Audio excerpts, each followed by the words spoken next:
This is my brutality.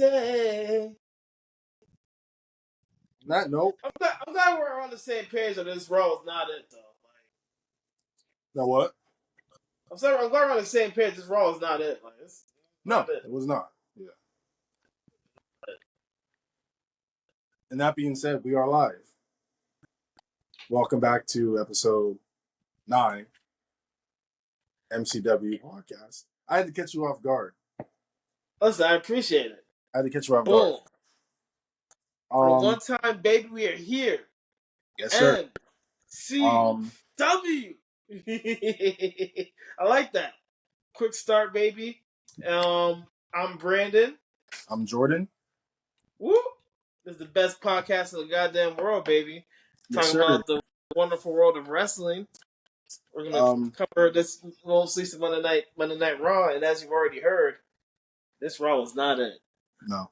I wrote down I kind of went through and just wrote down, I skipped through like the YouTube TV replay just to have like everything in order. My God, there's just so much stuff that just didn't need to be on the show that was on this show. And let's get to the start. We start off with Rhea Ripley starting off the show. This is my brutality. And she cuts a little promo, a little lackadaisical. She makes some good points though, saying that Judgment Day is weak. Actually, did she make some good points before Liv came out? I don't know. I think so. She talked about how. Sorry, I'm having crazy deja vu right now. Right. So, a whole bunch of different memories rushing into my head. It's kind of overwhelming. It's too much. It's too much Judgment Day at once. It's too much. No, not even that. Just like there's like experiences that I feel like I've been here before, and then I think of like I've had a lot of deja vu over the past 2 days. It's really weird. Kind of trippy. Sounds like a lack of sleep, brother. Sounds like a lack of sleep to me. Yeah, probably. Most likely. But at any rate, Rhea Ripley, her promo was like whatever. She started out. She caught my attention in the beginning. She said, in the beginning, she gave that line about Dom, right? Yeah, where she was like, "You stabbed me in the back, and I'm sure you've heard this before. It just wasn't deep enough." And I'm like, "Damn, like, okay, like, we're coming out. We're starting with some heat right now." And then, yeah, and it kind of everything got like less intense after that, and yes, less everything fell off after that. Yeah, I feel like she should have saved that for the end, just to like pique everyone's attention. But like, she started out strong, and it kind of just went slowly down. Finally, Liv saved her. She started laughing. She tried to ignore it like she didn't hear. I was like, "Nah, I know you heard that laughing." And then Frank's like, "Rhea, up here, Rhea." And it's her and Dom up top, in the stands. And I'm very interested in what they're gonna say, kayfabe wise. Like, what's Dom's reasoning? What's how does Liv take it? And I'm glad, like, during their exchange, Rhea actually talked to the fans. It's like, "Hey, yo, guys, be quiet. I actually want to hear what he has to say. I love hearing excuses." Yeah, like, that's cool. In character, helping him out, helping with the crowd at the same time. That's still a friend, and also like. And they still booed him. Like there was one guy in particular, he just couldn't wait. As soon as he cleared his throat, he's like, "Boo!" I was like, "All right, buddy, you came here for this. Is what you came here for, huh?" There's a lot of fans, especially right next to them. There's a lot of fans who are like either riding Dominic or just like trying to just boo him, just every chance they got. And I'm like, yeah, right. And Dominic was saying, but like his reasoning. Actually, like this. I mean, this was not it. His reasoning was whack. He was like, she gives me chicken tenders and she gets me. She treats me like a man. It's like, okay, basic level stuff. Like he said, who wants a grown man to call her mommy every week, all the time? And then I didn't capture Rhea said in response to him. I think she said something like, "You love to call me mommy. You love when I was on top," or something like that. Yeah, she said something like off the mic, but Yeah, I was just saying. Picked up her audio. Yeah, I mean, like, it was like it's. I think it was annoying because it's stuff that we've been saying for a long time. Where it's like she gave him what he she gave him his favorite food. She gives him the attention. She gave him PS5, and then now it's like, all right, now he's finally saying this to Rhea, and it's like, yeah, we kind of put that together already, buddy. That's it, though. Yeah. Like, and then he's like, and she helped me do something that you've never done. She helped me beat my deadbeat dad. We're like, we know that too, bro. Like, we've been saying this for a long time, bro. Like, nothing else. One of the first things we called in this podcast is that him, being his dad's gonna be a huge deal, and sure enough, let's make sure it happened. And I'm like, bro. I kind of like what Rhea said in response to that. She's like, I was hoping, but she didn't say it in a clean way. It was like, it was kind of clunky. She's like, I was hoping they just did that by yourself, so there'd be no questioning that you're better than him. Yeah. And I'm just like, okay, whatever. But like the whole time you're like, that's the thing. That's why it's like so like I feel like the Judgment, they don't know what they're trying to do with it right now, because like the whole time they say that, but then at the same time, if that was the case, why was it like whenever Dom had like a North American Championship match, like Rhea would try and get involved on like NXT and stuff, or they would try and get involved. If you really cared about proving that somebody's better, then nobody should be getting involved in your matches to begin with to help you out. So it's like, what the fuck is the point? What's the point of bringing all this up? Right. And Rhea, like, from when I first got like fit and stuff, she used to interfere in the men's matches. Yeah. Like, interfering for like body slam people. Yep. I remember she did some sort of suplex or something to Luke Gallows before when they were involved in that. And I'm like, yes. I'm pretty sure that might have been Crown Jewel. Like one of the Crown Jewel, one of the Saudi Arabia matches. I remember for a fact she did that over there once. Yeah. So, dude just slammed them. I was like, yeah, that's a problem. If you can't touch her and she can slam you, that's an issue. Like, you need to... Yeah. Only person who's fighting back is Randy Orton. That's the only person who would do some shit back. Like when he RKO'd Nia Jax. Brother. He RKO'd Nia Jax? Yeah, bro. In the men's Royal Rumble, the Nia Jax came out. And she was eliminating people in the men's Royal Rumble a few years ago. And Randy Orton was like, all right, bro. And just dropped her. I think it was during her first run. It was during her first run in the company. She just came through and started eliminating niggas. And he was like, nah, bro, I've had enough. And just RKO'd her. No. When you said that about Randy, you know the first person I thought of? Stephanie McMahon? No. Well, yeah, she's one of them, but Stacy Keibler. Yeah. Bro, do you remember that? I wasn't watching back then, but I've seen the clips of it. And oh my God. That's something still to this day where I'm like, yo, Randy was like 2009, Randy was an absolute menace. Like he RKOs him, or RKOs her, and then just stands over. I was like, yo, what's wrong? I think I started getting to it around like 2009. I think I saw him RKO Stephanie live on Raw. Mm-hmm. And I was like, yo. I was like, yo. Like, it wasn't even like the fact that he would like, I don't know. Like, I've seen crazier bumps for like like the Dudleys putting like women through tables and stuff. Mae Young? Was it Mae Young that put through a table? Yeah. And I'm like, that like off the stage through a table to Mae Young. And I'm like, that's like crazy. But I'm like, in my head, like young me, I was like, damn, bro, he just RKO'd his boss's daughter, bro. And kicked her in the head, bro. And then kissed her on the cheek or on the forehead while her husband's just sitting there handcuffed, screaming. I was like, yo, he's a menace, bro. But to Triple H's credit, he did get his look back. Yeah. WrestleMania 25, I want to say. I'm talking about when we went to Randy's house. I mean, sure, WrestleMania, but when we went to Randy's house? Oh, yeah. When we went to Randy's house and threw him through the window and everything. I just saw that recently, too. I was so sad. I was like, damn, Randy. That was...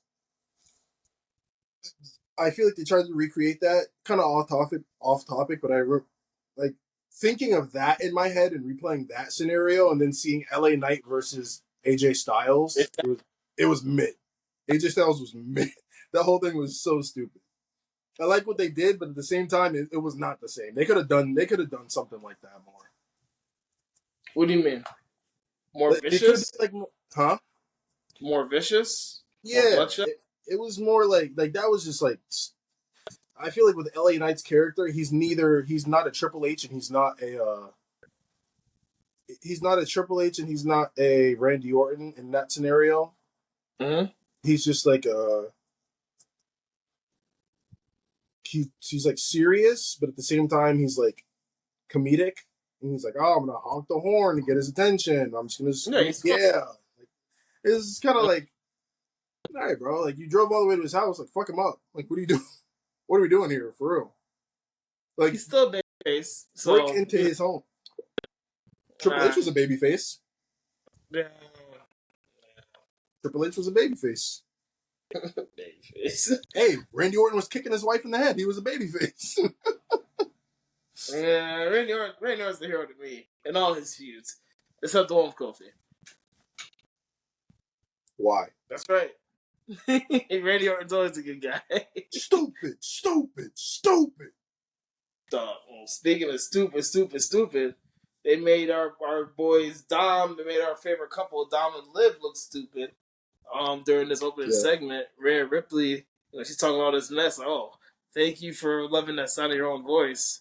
Now we know where you are. Who's we? Here comes Damian Priest, who I love in any other scenario except when he's fighting the Judgment Day. And then, he starts beating up Dom. Liv's like, oh, dang. Rhea's coming up the steps, which is smart. Pincer move. You get from the top, you get from the bottom. So Liv's like, screw it. I'm going to jump on Damian Priest. Rhea tries to grab her. She runs away. I like that part. Like, the action of it and the setup part, I like that. I just didn't like the explanation. It didn't go deep enough. Like, wow, look at that. They didn't go deep enough, right? Dom didn't go deep enough. But, what he felt about Rhea, how Rhea made her feel. And I was trying to be vulnerable in that moment. Why you, kind of decimated the Judgment Day and blew it up. Why you ended this, 3-year thing. Like, we need a little more depth other than, she makes you feel good at chicken tendies. And the thing that's, really, confusing to me, too, in a way, it's, I get why they broke up the Judgment Day. Mm-hmm. But why have them just still be that, weak? Yeah, why have Damian still take out every... And don't let Rhea beat anyone up either. What I don't get is okay, they're strong or whatever, and but if this new Judgment Day is supposed to be taken seriously, they can't keep getting worked. And JD McDonough, I get it. He's the one that gets beat up, right? He's the one that gets beat up. He's the one that he's the whatever. He's the Joe Casey. Who's the guy? Who's the clearly weakest guy part of Wyatt Six? Is it Joe Casey? Joe Gacy? Yeah. Yeah. She's the Joe Gacy. She's the Dakota Kai of Damage Control. He's the... I get it. He's the guy that gets the East to pin. Dakota Kai of Damage Control is kind of crazy. Yeah, he's the Dakota Kai. Dakota Kai gets she East to pin. You ain't pinning you're not pinning Lil Shirai. You're not pinning the pirate of this guy, Kairi Sane. Yeah, you pinned Dakota. I'm talking to one. Little Peacock. You pin her. JD McDonough's the reigning tag team champion.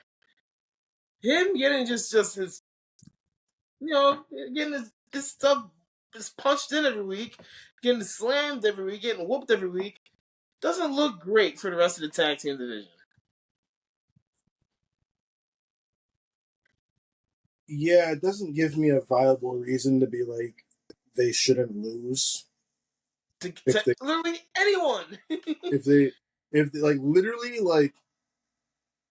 If I'm looking at this, Otis realistically could beat them. by himself. Otis is a big guy. Otis could beat JD McDonough. Like that. Just by seeing how they're purely treating JD, anyone should be able to beat JD. Yes. Like literally anyone. And it's funny because they literally just had a crazy match the week before. And now it's kind of back to like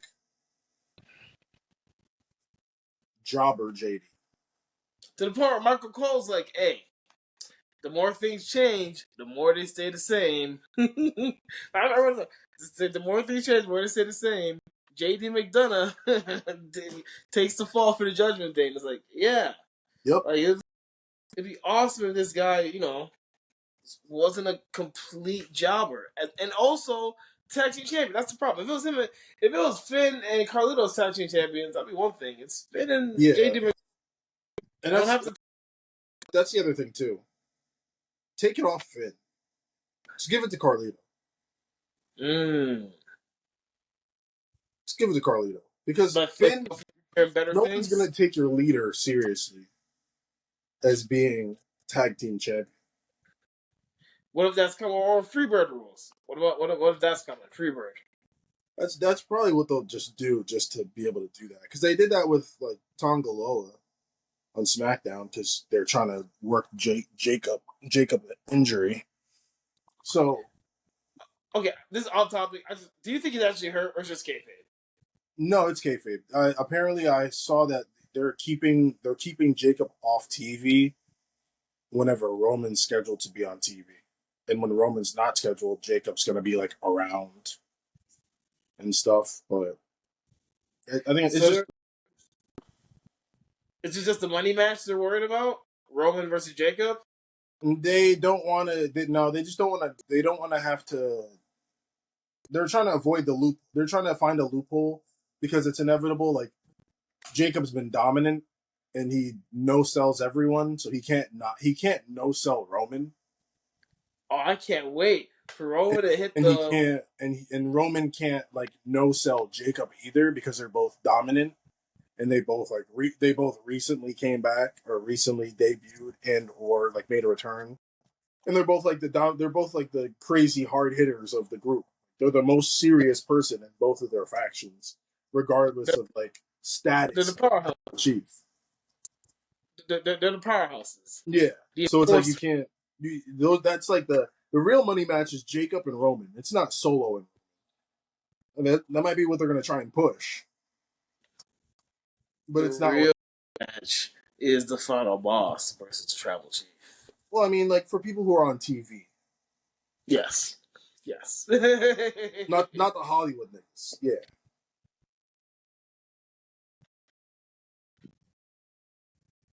What? What if The Rock? Mm-hmm. What if Jacob Fatu's on Roman's side?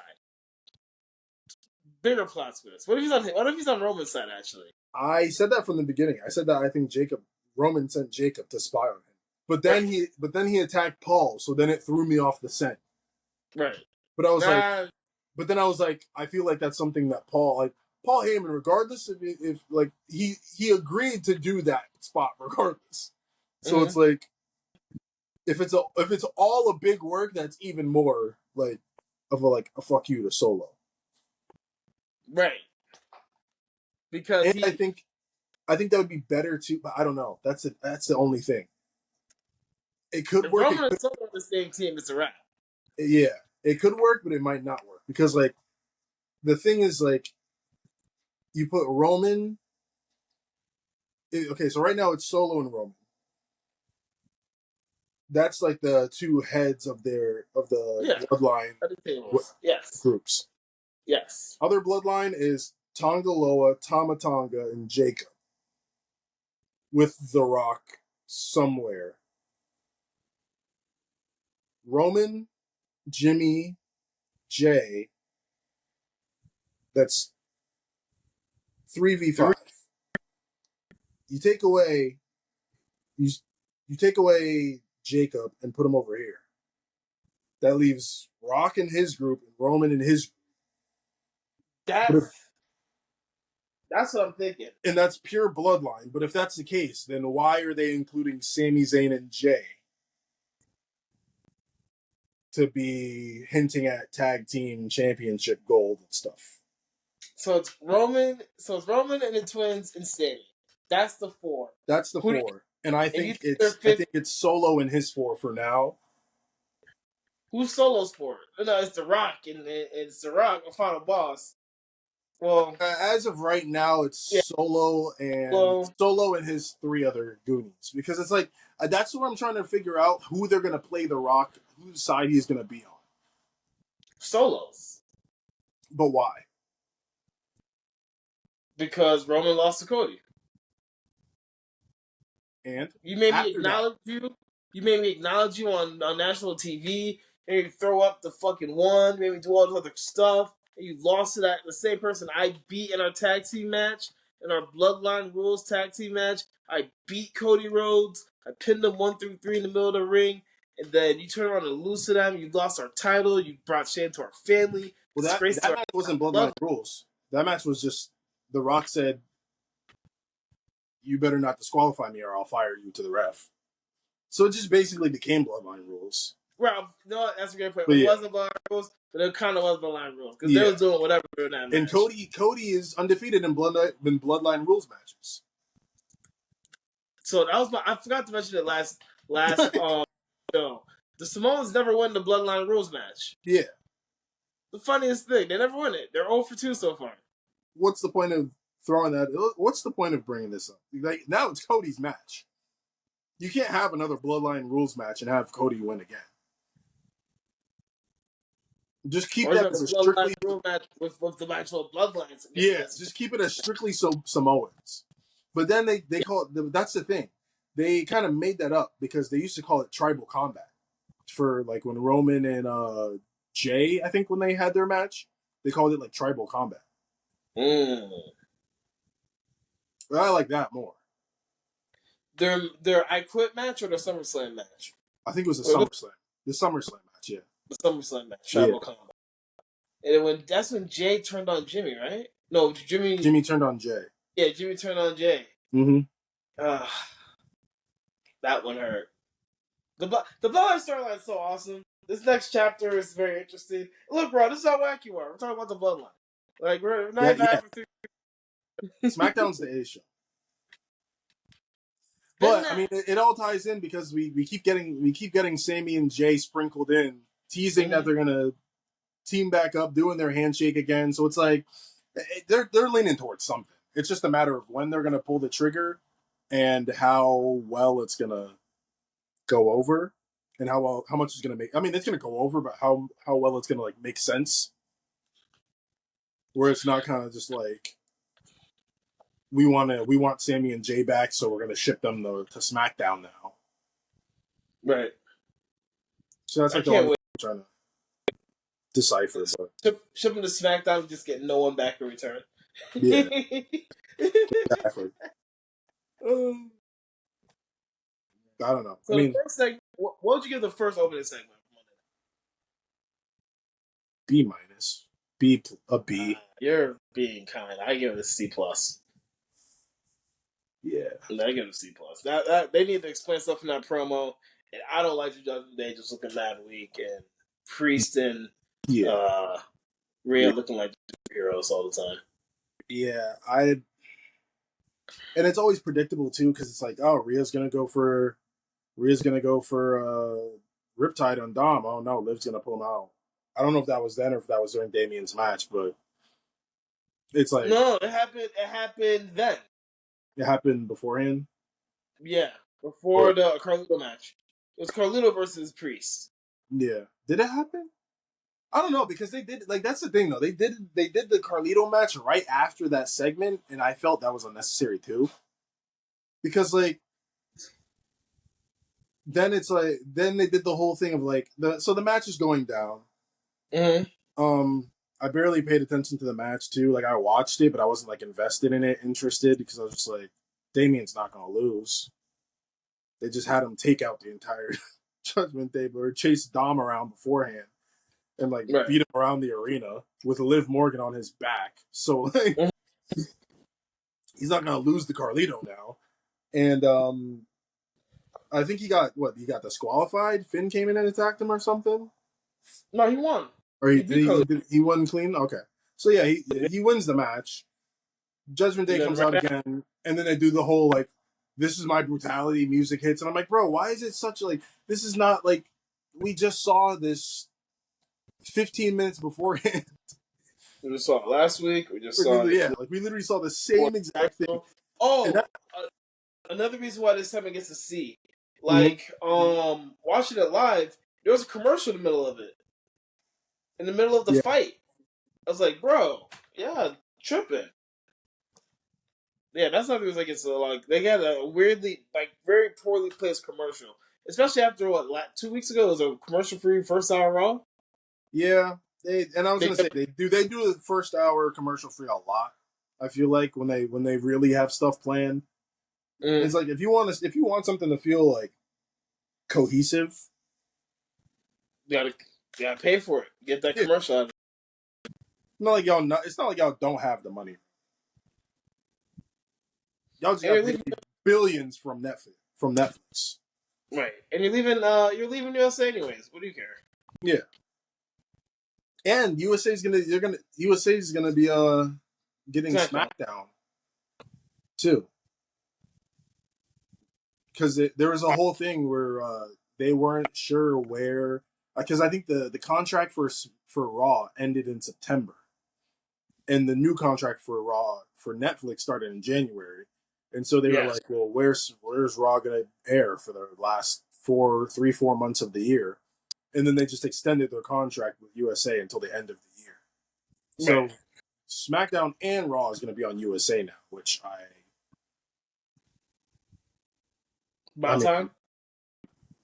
Yes and no. I'm very much over the censorship that they put. Yeah, like I hate watching SmackDown and just black. What's going on? It's a black screen. What are we doing? Oh, we can't show it because someone said damn. Yeah.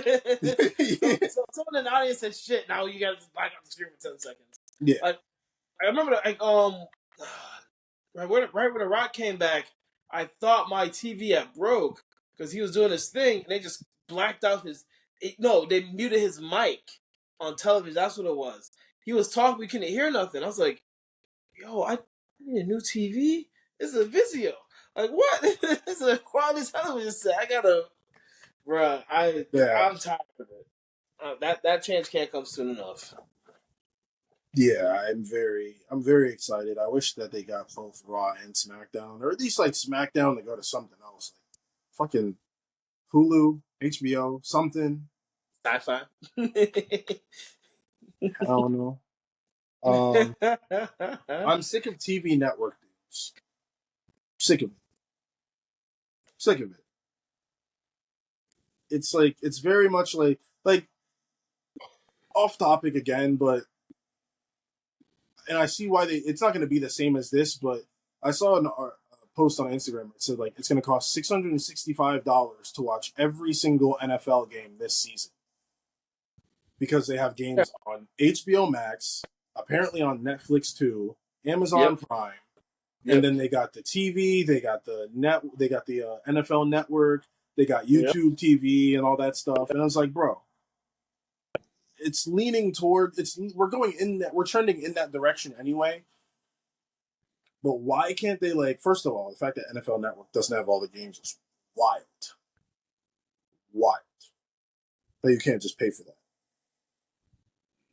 But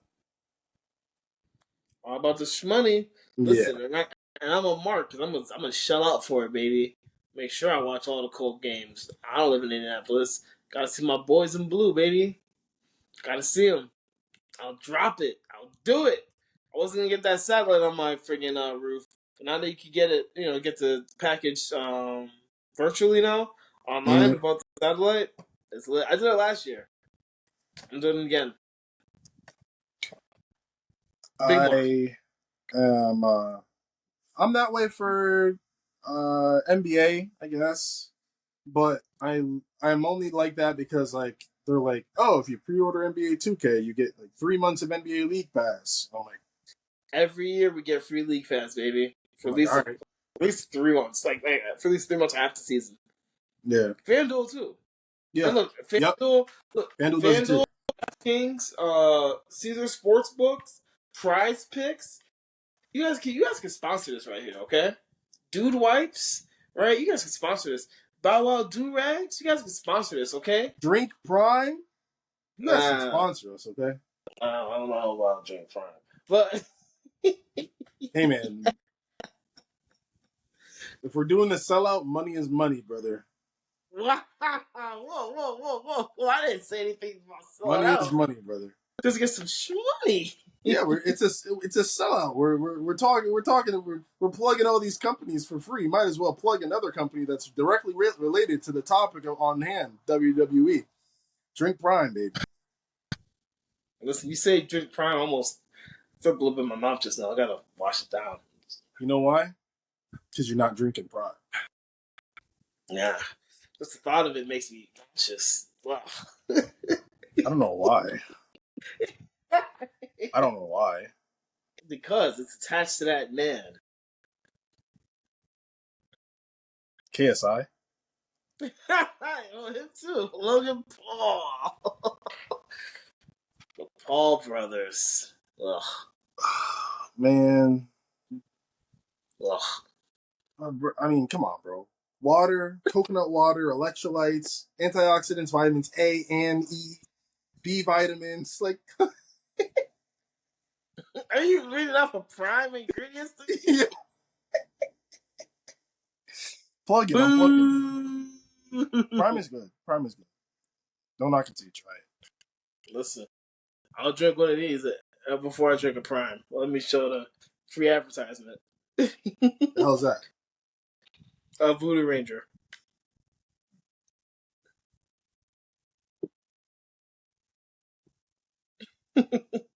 But let's get back to Monday Night Raw. After the Judgment Day segment, this is how bad Monday Night Raw is. We're talking about everything besides Monday Night Raw, bro. Talk about Prime versus IPAs. What gives you better hydration? Oh my god, bro! Jesus Christ. But yeah, continue. Let's see. Afterwards, I want to say right after this, we had a women's match, but I think that's wrong. No, we had there was a Bo Dallas segment. Yes, Bo Dallas video package. That was the little recap of last week.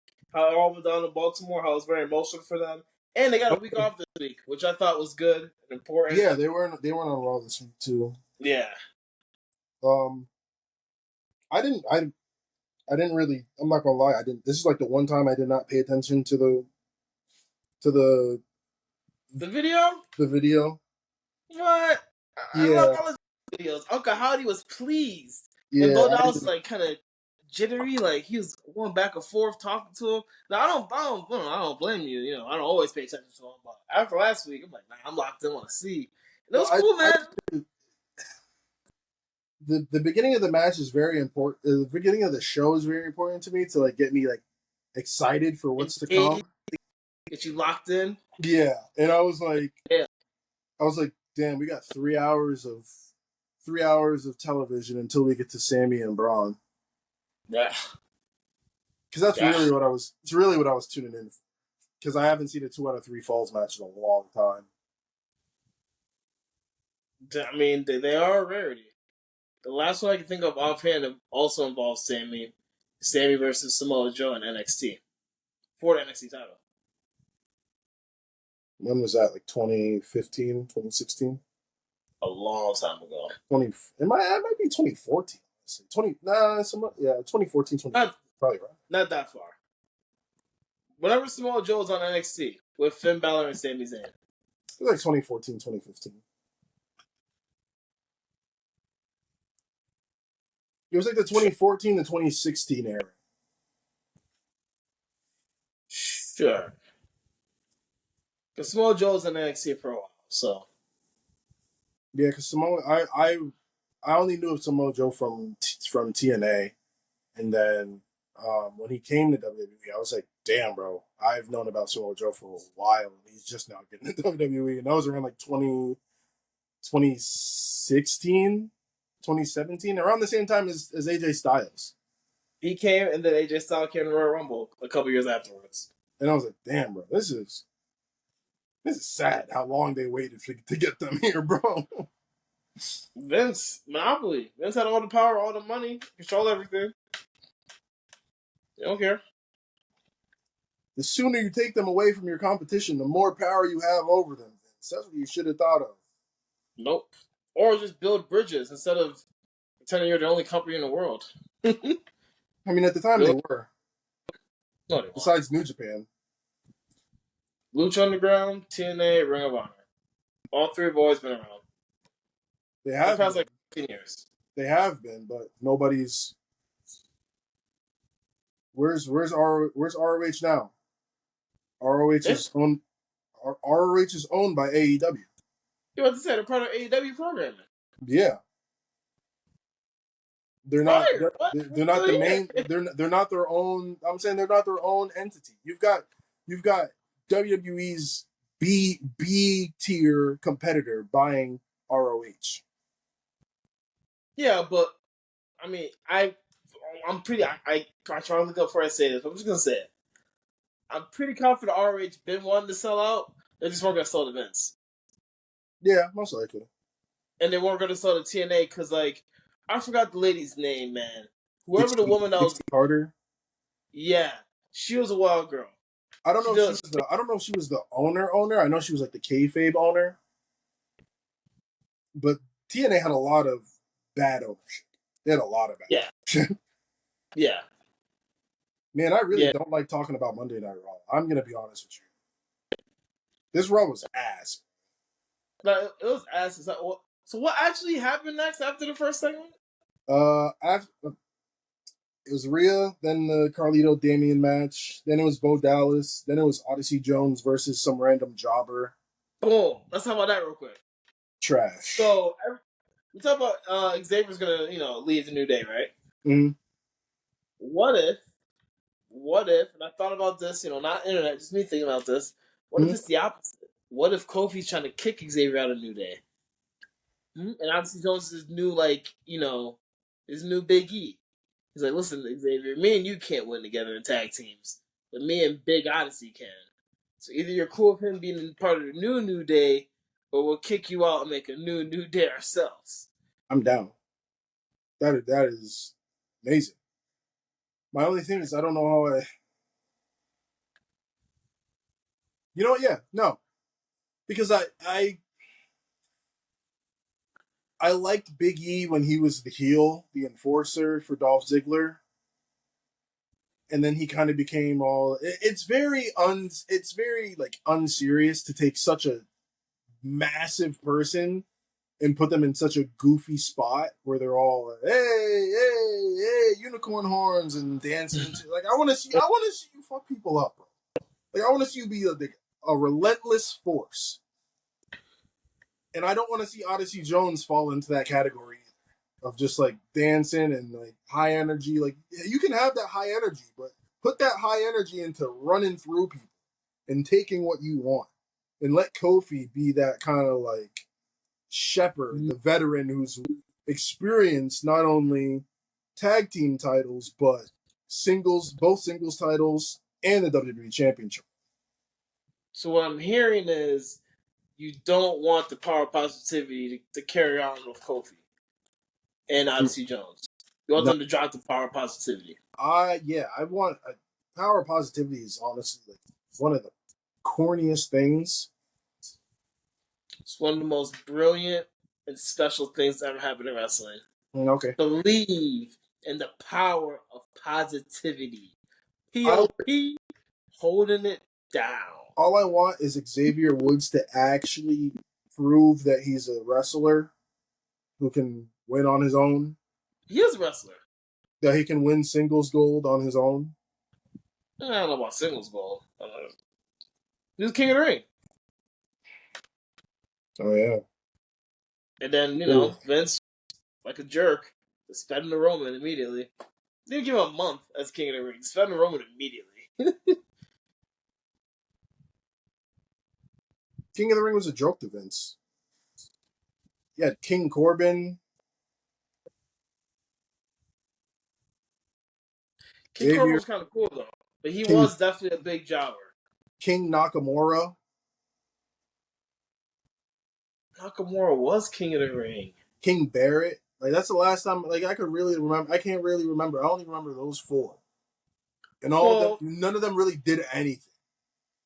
There's one very prominent one you're missing here, leaving out.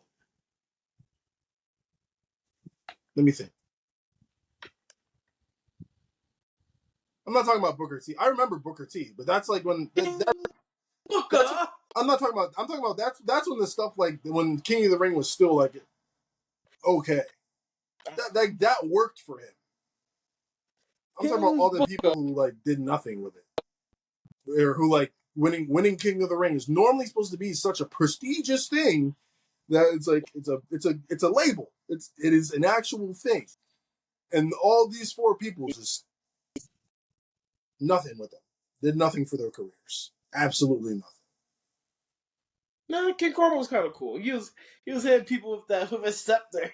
He was pouring dog food on them. Oh, that was when he was King Corbin? I'm pretty sure that was when he was king. Yeah. Are you sure? I am almost positive. Oh no. Well, hey. That's not a highlight, but King Corbin, I like King Corbin. I can't say they didn't do anything. He did a lot with that game. Like, I am your king. Respect me. I also love Baron Corbin. I love Baron Corbin too, but he's just like once they floundered and flopped him, they basically buried him. Like the whole like happy Corbin, bum ass Corbin, like bro. Bum ass Corbin was amazing, bro. Bum ass Baron Corbin was amazing.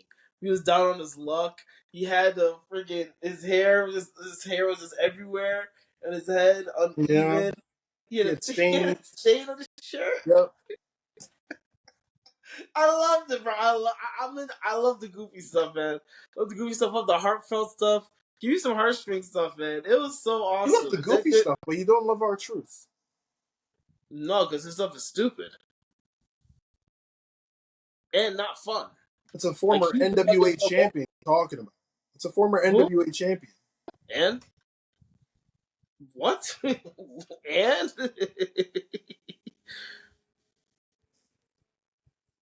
that's right. You know what? Let's skip to this part of the show. Bronson Reed running up on Adam Pearce. Now I think I get it. Adam Pearce can't be an authoritarian figure necessarily. The show's not set up for that. But I do want him to flex sometimes. Bronson Reed just walked up to him like, I see I have to do this again. Find me a match or I'll just end someone else's season. It's just like, yo, you can't tell this guy to go to hell, Pierce. Even though I love Bronson Reed. But Bronson Reed's like, give me a match or else. He gives him a match. He fights The Miz, beats The Miz, and then R-Truth, in the most R-Truth way. Well, R-Truth before him, he was like, I got you a match against the Intercontinental Champion. Braun. Yeah, and that segment, that's the stuff that rubs me the wrong way because I'm like, so you mean to tell me that you can't read? Well, not even that. But you're literate. It's not even that. It's just the fact that like it's just the setup of the whole backstage segment where Miz is sitting there and he's looking this way. R-Truth is right next to him. He's like, I got you a match with the Intercontinental Champion, Braun. And he's like, really? Yeah, tonight. Really? Yeah. They stand up and then they look directly to their right at a gigantic, like 70-inch TV that has The Miz versus Bronson Reed on it. And he's like, that's not Braun Breaker. That's Bronson Reed. And he's like, ain't that the guy who killed Seth Rollins last week? Mm-hmm. And I'm like, bro, I get the whole point of this, but y'all could have, like, why do you have them sitting there? Why do you have them, they could have been walking backstage and then walk up to that TV and been like, that's not Braun Breaker, that's Bronson Reed. Instead of him sitting here and literally being. So they're sitting here going, Yeah. Acting surprised, but the TV is literally a 70-inch TV facing him in his direction. Right. I was like, bro, that's so stupid. Bro. Like, come on, be so for real. That's a 2-time Grand Slam champion that we're disrespecting right there. Like, The Miz is not that stupid. One thing I did like, when I was the only part I liked about that segment really was when Randy Orton got involved. Yeah. And Randy Orton was like, "Hey, you can Isn't do that this." the guy who killed Rollins last week? Right. He said the same thing. That's the guy who killed Rollins last week. Like, yeah, you can do it. You got this, man. Listen, you main event at WrestleMania against John Cena, beat him. You got this. And I was like, yeah, Randy. And The Miz doesn't even. You know what's crazy? You know what really sucks about that too? I don't know if you've ever seen it. You know the Miz does not remember that. Yeah, he got concussed. That sucks.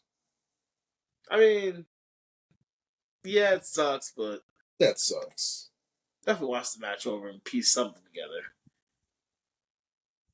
Like, you're the Miz. Yeah, but like that's the thing. I don't want to have. I would hate to have to like because that's like a moment that you want to like cherish, especially because it's your only WrestleMania main event and is for the WWE Championship against Super Cena in 2011, and you beat him, and you can't remember it. Tough. So tough. It happened though. It happened. Just tough. Yeah. Like the backstage video where he's like, Did I screw up? And they're like, no, you did great. And he's like, really? And you're like, yeah, it was amazing. And he was like, all right. Okay. Mind you, WrestleMania 27 was fucking dog shit, but whatever. Dog shit. A lot of Manias aren't that great. You look back at them. No. They are not. Yeah. Like Manias in particular, it's like a lot of just, what are you doing? I told you, I watched that WrestleMania 29. Chris Jericho, Fandango. What the fuck was that? What the fuck was that? Fuck was that? Before Chris lost all his coolness.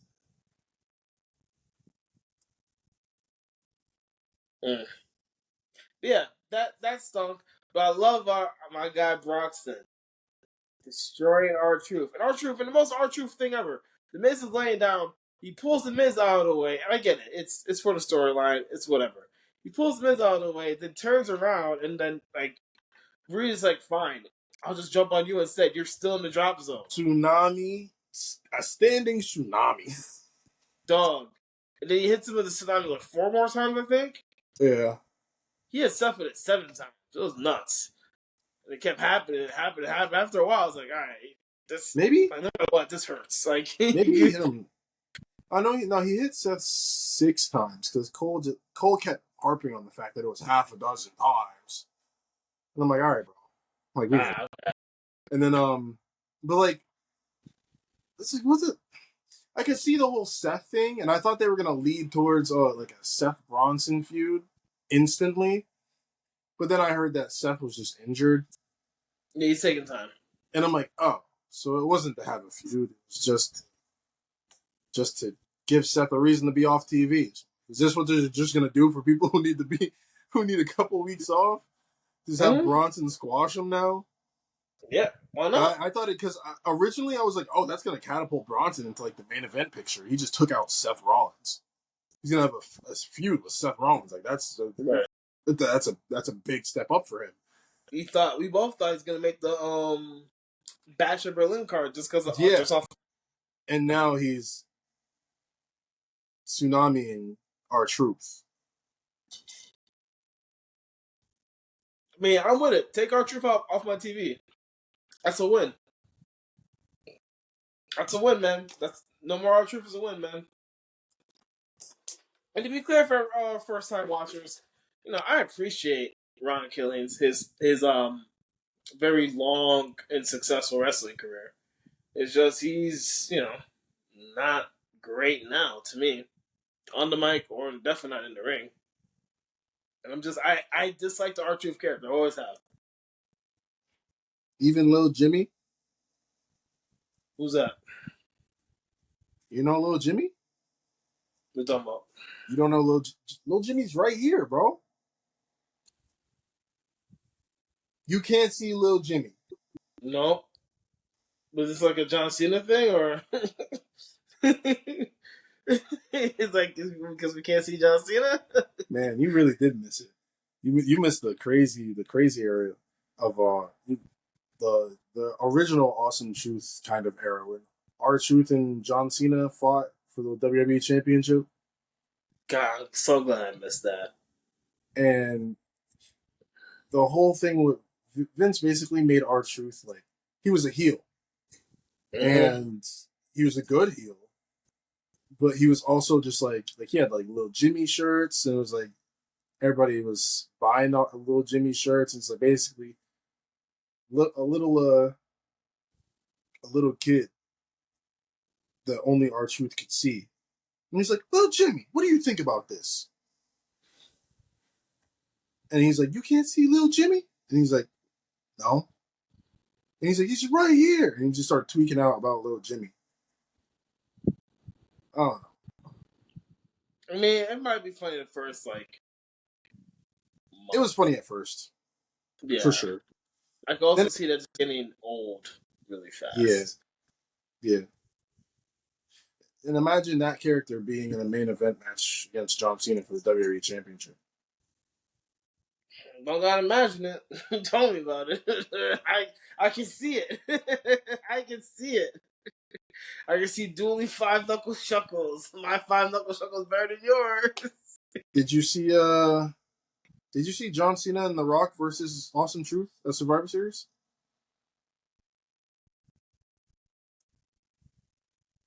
No. Wow. He missed that too. Yeah, John Cena and The Rock versus Awesome Truth at Survivor Series. In a tag team. The Miz and R-Truth have done this numerous times. Yeah, that's why it was such a big pop when they came back. They had because they did this like 12 years ago. It was literally been a 12-year distance, a 12-year gap since they've done that. Oh, thank God. Oh, this is the last time. Thank God. Listen, because I love the Miz. I hate that he's next to R-Truth. It's awful. Well, no, Some not truth. Hmm? Awesome Truth, man. Awesome Truth used to be menaces, bro. Menaces. They used to disrupt matches. I remember there was a main event match that they had. I think it was like Hell in a Cell or something. And John Laurinaitis, you know who John Laurinaitis is? Yeah. I think he was like the general manager or something, or like VP of talent relations. But he was like he had like a big on-screen character, and he banned them from the arena. They were like suspended or something. So like, okay, so they bought tickets and they sat in the front row to observe the match. Yeah, and then they got kicked out. And then later on in the match, I think they like somehow hid under the ring for John Cena's WWE Championship Hell in a Cell match. I think that's what it was. And they just mauled John Cena in the ring. I think like the cell like was closing and they ran in when the cell was closing. Some shit like that. Did Cena lose the match? I can't remember honestly. I think he probably won it. I forget who he was facing. He might have been facing CM Punk, but it was just a whole bunch of like random garbage that they were just throwing at the TV, seeing what people would buy. Yeah, Vince fucking sucked. We were talking earlier about some of his shenanigans when his thigh exploded, when his thighs exploded. Yeah. Being a helicopter boss. Running out during the Royal Rumble. Oh yeah. Yeah, good riddance. Good riddance. Stay on, baby. So I give I guess I'm gonna B plus because it's Big Bronson Reed taking on R-Truth. Honestly, I'm lying. I give that thing an A minus. And I really liked after he kept Tsunami in him. I really liked how they came up to stop it. Damn, how Pierce and Jason Jordan, Jamie Noble, and a handful of referees came out to stop him, and like eventually he walks away. He just turns right back. It's like, nah, I'm just gonna do it again. I love that. You hit him with another tsunami, and I love that. So A minus. Bronson Reed's my cover photo. A minus. It might have been honestly Might be my favorite spot of the night, honestly. Might be my favorite part of the show. That lets you know how lackluster it was.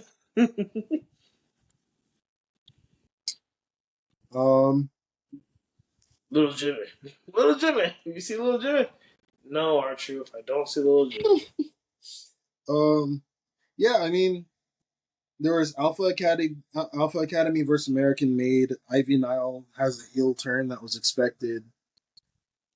I loved that before the match. So I didn't, the match itself was cool, but I loved that before the match. Ivy Nile was like, hey, maybe you stay in the back for this one. The boys have got a lot to figure out. I'll just let them fight it out. I was like, oh, look at that. That makes sense. That's logical, practical. Girl to girl. Hey, you stay in the back, I'm gonna stay in the back. Maxine's like, no, that's my family. I'm going out there. Maxine looking bad as always. I'm going out there. I'm going out there. What? It's my family. It's okay. It's whatever. We're gonna fight up, we're gonna win. Alpha Academy. Okay, and bro. Otis and Tozawa, who I've been super critical of, because like Otis, every time it's a tag team match, Otis seems like a handicap match. Tozawa's actually doing stuff this week. Otis was throwing him around, literally throwing him on the Creed brothers. Tozawa was jumping on Otis's back, doing flips off of that. He was doing a whole bunch of springboard moves. Just Tozawa was making it happen this episode. I was like, yeah, like you are a cruiserweight champion, and you're a professional wrestler, bro. Like you don't need to be running and hiding when it's time to fight. Like you're there to fight too. So I kind of love that from Tozawa. Eventually the Creeds, I just know, like, the ending of the match, Otis and Tozawa are in control. They're, hulking up to do their special or whatever. And then we see Ivy Nile come out of nowhere. Puts her in, this headlock, I guess? Or this. Yeah, I don't even know what it's. Right? She was flexing her muscles like, I got you, bitch. Got you, it's locked in. I don't even know what to call it. It was a dope move. Especially on the bounce table. It was a cool visual. Right, it looked cool. And Maxine bent over, flailing her in the clutch or whatever. And then Tozawa notices first, then Otis notices, then they go out to try to help, and then, the match turns in the Creed brothers' favor. Looking forward to Alpha Academy getting that win, though. They might not win the feud, but just win a match. Like, I'm looking forward to that. We'll see. We shall see. It's been a minute, man. Yeah. I don't know. This was also just kind of like blah. I think the show in general is probably gonna get like a C+ for me, honestly. Let's get it. I like that. Lowest grade ever so far. Definitely got low too. This segment though, I give it a B- because of the promo work beforehand and the payoff of Ivy Nile letting the world know that she's down with the Creeds, she's down with Jack Cable, and she's a badass. Yeah, I think the thing I hate the most about not even this segment, but Raw in general. The thing I hate the most about Raw in general is Pete Dunne. Pete Dunne? Yeah. Butch. So I didn't care for him jumping Sheamus again for the umpteenth week with the Shillelagh this time again for the back-to-back weeks, I think. But the interview was cool. I mean, I didn't it wasn't super engaging or anything, but it's kind of cool to know why are you doing this? It's not that engaging. It's really not. But that's what it does to me, talking about it. Because why do you have him doing this on Raw and then him attacking Trick Williams and being on NXT too? He's everywhere. He's feuding with everyone. He's feuding with Trick Williams, Sheamus, and he's going after Ethan Page's NXT title next week in a number one contenders match. Yeah, what are we really doing here with Pete Dunne? What are you trying to figure out with it? Tyler Bate got injured, and they're like, "Fuck it, let's see if Pete Dunne can catch fire by himself." Let's put him on every goddamn show and shove him down everyone's throats. Besides SmackDown, he hasn't been on SmackDown yet. I'm praying to God he does not appear on SmackDown. Yeah. Apparently, like we've been talking, I've been watching for our viewers. I'm watching random NXT takeovers, and I watched one NXT Portland takeover with Finn Balor versus Johnny Gargano, amazing banger. Keith Lee versus Dijak, U.S. Men's title, banger. I also had another match near the end for the championship match of Gargano versus Adam Cole. They had a match of freak it, screw it. Undisputed Era, Finn, and I think O'Reilly. I think that's his name. Alex O'Reilly. And then Fish. Kyle O'Reilly. Kyle O'Reilly. There we go. KOC. Kyle O'Reilly, Bobby Fish. Yeah. Bobby Fish. Versus Bro Dude, Matt Riddle, and Pete Dunne.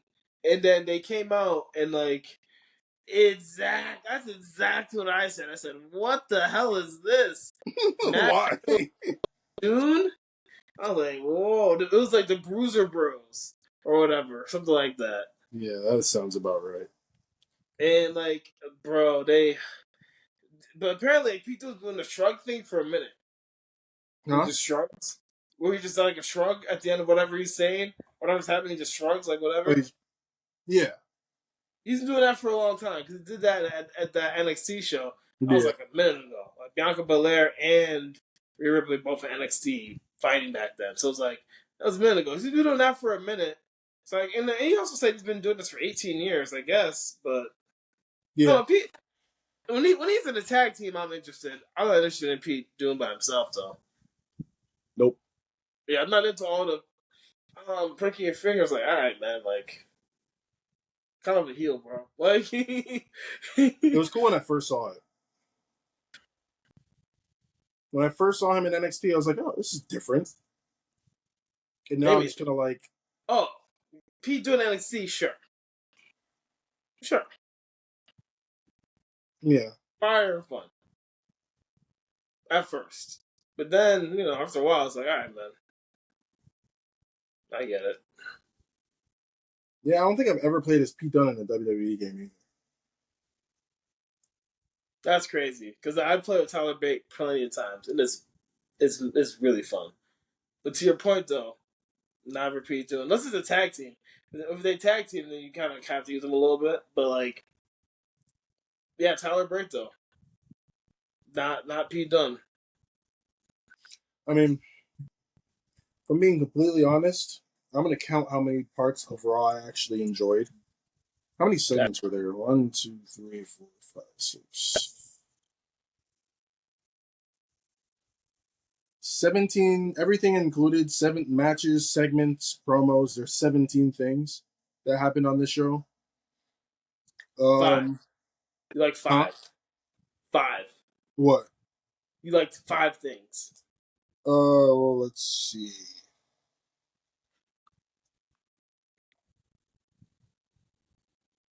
I like 3. Dang, under 5? What are the 3? So, okay, the main event was 1. What are the other 2?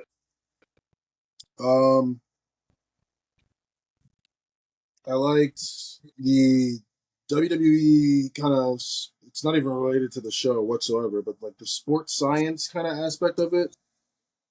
Where they, what do you mean? They talked about like Bronson Reed. They're like, Bronson Reed delivered like 10,000 pounds of force whenever he delivers a tsunami. That thing. Did you see that? Okay. Yeah. Like he was like 4 elephants. Yeah. He was like 50 kangaroos. Yeah. That was fun. That was interesting. Where I was like, oh, okay, this is different. Like this is something new that like can explain like what the force of like obviously the whole point of the job is to not injure everyone that you're in the ring with.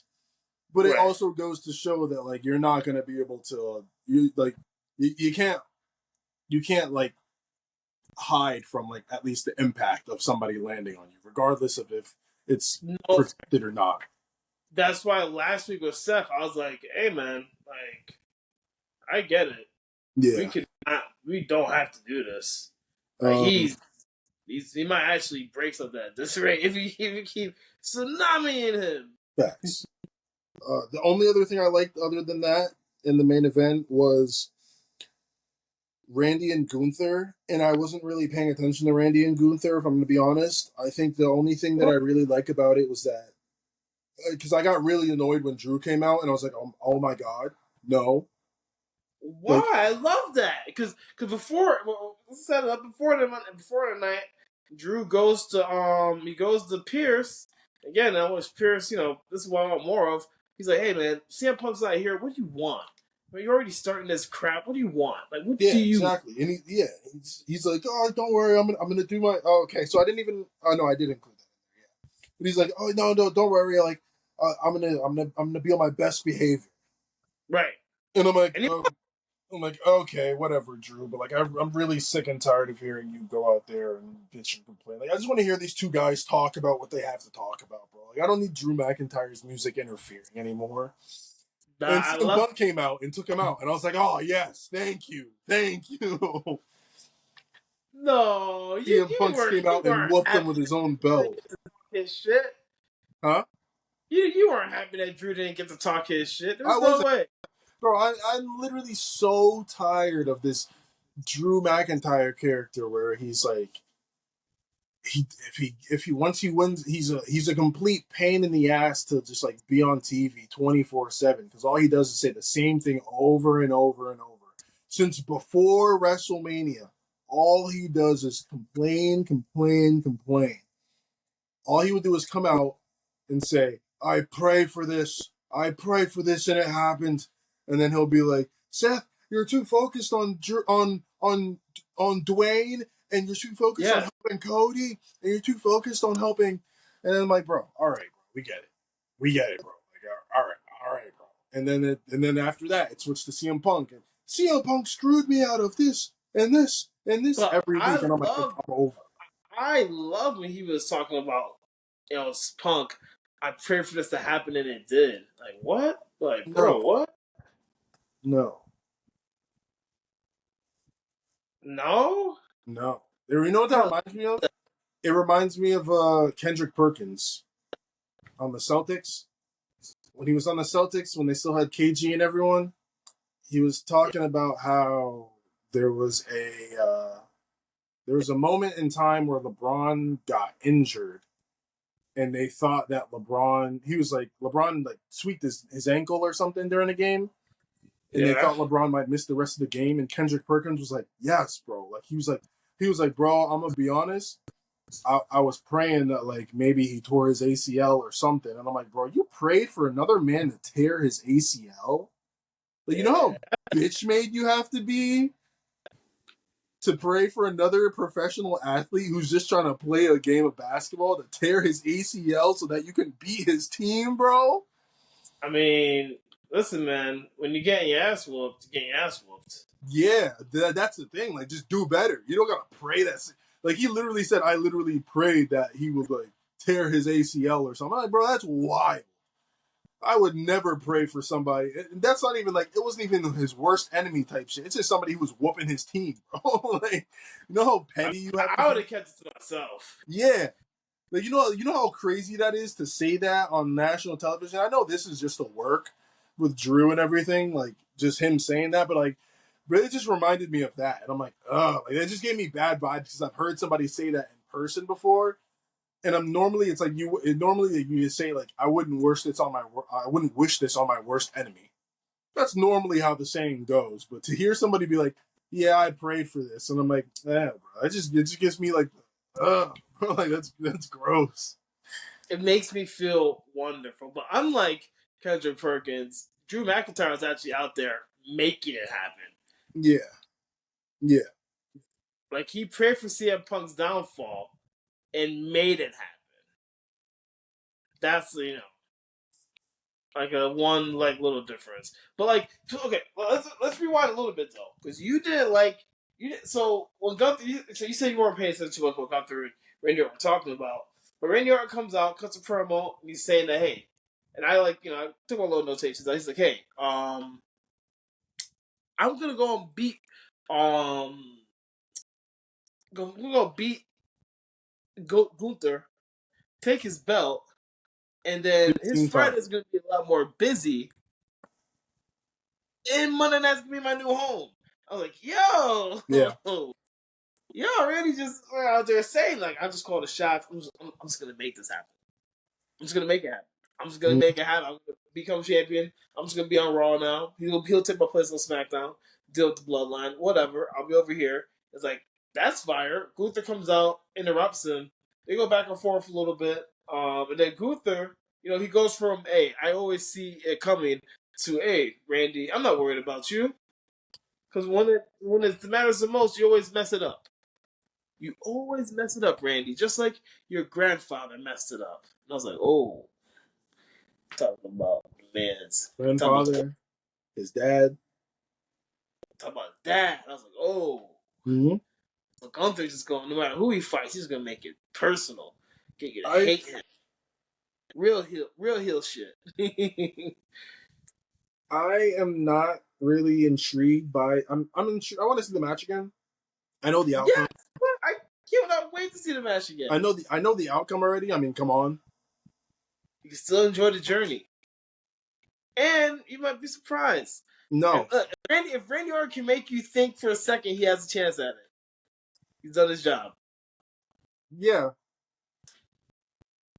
but I know ultimately that's not what it's going to be because it's gonna ultimately boil down to Randy going back to SmackDown and him being like, "So Cody, you gave Kevin a championship match. What about my championship match?" Yeah. And he's gonna be like, well, like you got your match against like Gunther, and he's gonna be like, yeah, but I want that. And then flip the switch, heel Randy comes back. Because I think they're gonna run with Roman, and I just want them to get I want them to get through the Roman Solo crap, and I fear that that's gonna be a crap. It's not crap. It's crap with Solo. It should be Jacob or Rock. It's crap with Solo. That's not. I have a really bad feeling that it's going to be a WrestleMania match, and I swear to God, if it is, I do not want to go to night one of WrestleMania. Roman versus Solo? Mm-hmm. Because you know there's going to be a main event. It's Roman Reigns. Roman versus Rock main event. It's Cody Rock. Because The Rock said next time he's back, he's gonna when he comes back, he's coming for Cody's title. So they're gonna allude to the Cody Rock thing, or the Roman Rock thing, but I don't think they're gonna get there. I'm good on Cody Rock. I am too, but that's what they said that they're gonna do it. Cody Rock said that next time I come back, I'm coming. If you're a champion, I'm coming back for that. The final boss lied. I don't want to see that at all. He didn't lie. He turned into a full ass bitch and was like, "Next time you break my heart, don't break my heart again, Cody. I'm gonna hold your hand. I want to hold your title. Don't break my heart." And he gave him a little secret thing, secret token or whatever. I think Cody said what it was too. Yeah, he did. He's like something I gave him before. No, Cody, he said it in the Chris Van Vliet video, in the interview. I think he either said what it was or he said that he's gonna let Rock tell what it is. I can't remember if he told what it was though, but I think he said it's something that Cody gifted The Rock. It might have been. It honestly might have just been the Rolex that he gifted him, because I know he gifted Roman, Rock, and Seth Rolexes for their WrestleMania match. It was a WrestleMania 40 Rolex. It had like the green because they were in Philly. It had like all that shit. That's fire though. Yeah, and I think it was just Roman. I think it was just Rock giving that back to him.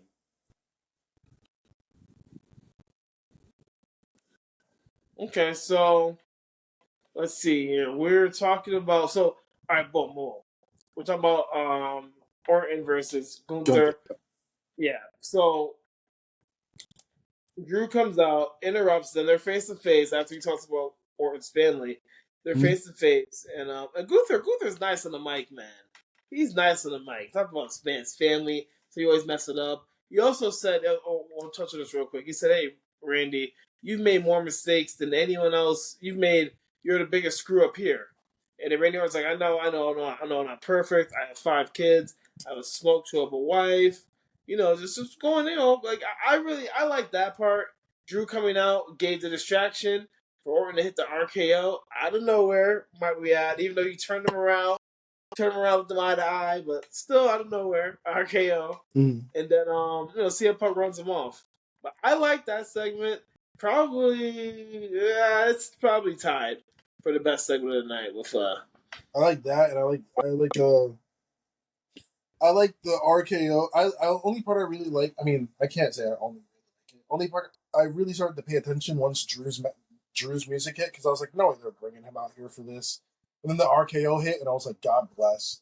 And then Drew took his shirt off, and I was like, what the fuck, bro? About to fight. But that's the thing, like, why? Why? He doesn't want Randy Orton to fight for the title. And? Take him out. No, I can fight for the title. You like in what world does Drew McIntyre really think that CM Punk would not fly to Berlin to screw him over again? Yeah. You ain't winning. You ain't winning no titles until CM Punk is, I mean, in the dirt, essentially, because Punk was injured this whole time, and Punk flew to Glasgow injured and still cost him the title. So even if you injure CM Punk again, that man can still fly to Berlin and still cost you that world title. So he was going to get that match. You got to break both his legs. You have to put that man in a full body cast, and then he'll probably send AJ and Larry to do the job. Can you imagine? That man, he would probably pay. He would, you know what? He wouldn't even do that. Probably he would pay off like one of the tech guys in the back to play his music, just to mess with him, to distract him. Yeah. See, I need their feud to either go on a cooldown or I don't know. They need to fight again like immediately. Because I'm kind of I like Drew. I want to see Drew fight Gunther. Like I feel like it's right there. It's right there for everyone. Gunther versus Drew. Yeah, so we got Gunther Sheamus, then we got Gunther Drew Sheamus. I don't remember if we got. I think we got Gunther Drew for the IC title, maybe. Yeah, he did challenge for the IC title once. So I don't know if interference, but he definitely challenged for the IC title once. So I'm gonna watch back after this. Definitely a banger. Calling it. I would I'd be surprised if it was anything less than an A- match. Because of the talent involved. Because of Gunther. Yeah. Gunther has not had a bad match on the main roster. I promise you I can find one. Huh? I promise you. A bad match. He can mediocre match for sure. Maybe not bad, because he's been the champion 73% of the time. So it's hard to have bad matches if you're the champion. 76. And that is slowly increasing day by day that he holds the World Heavyweight Championship, too. He's going to get to a point where he's going to be so prestigious he doesn't even need the belt. Yeah. I mean, there's some people who you can already argue that they don't need that already. Like, Punk is one of those people. He probably... You know, I'll make the argument that Gunther was there already before he won King of the Ring. Because he took out Xavier, he just took him out. Yeah. He was already there before he won King of the Ring. Once he lost the Intercontinental Championship, he was still there. He didn't need a title.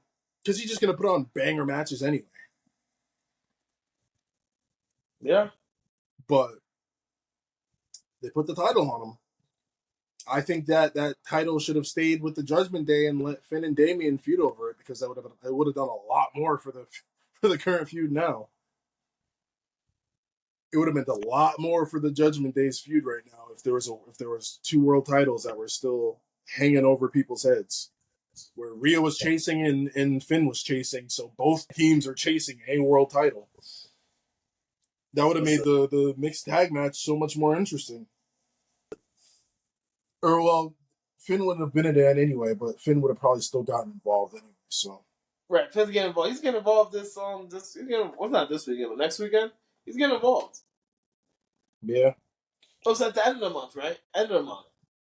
The 31st, yeah, last day of the month. Yeah, so Finn's getting involved either way. We can talk about that real quick. Like, and look, booking ain't easy, right? But yeah, Well, maybe, maybe just maybe don't cut El Champion's reign super short. Booking, I wouldn't say booking ain't easy. No, it ain't easy. You gotta. I put my There's certain things where you can let it run for a little bit longer. Not everything needs to change at the same exact time. 4 title changes at SummerSlam. Yeah, more than WrestleMania, and Cody's the only person from WrestleMania to still have a title. Are you serious? Mm-hmm. So Logan Paul just lost his IC Gunther. Yep. Tag team still have the same title. Huh? Still have the same title, you mean? Yeah. Okay, yeah. Yep, yeah. Tag titles, women's titles, everything. Right. Cody's the only person since WrestleMania to still have that title. In respect to Bayley and Sami, though, they just lost their joints. They just lost it. They just lost it. Thank God Logan Paul lost his.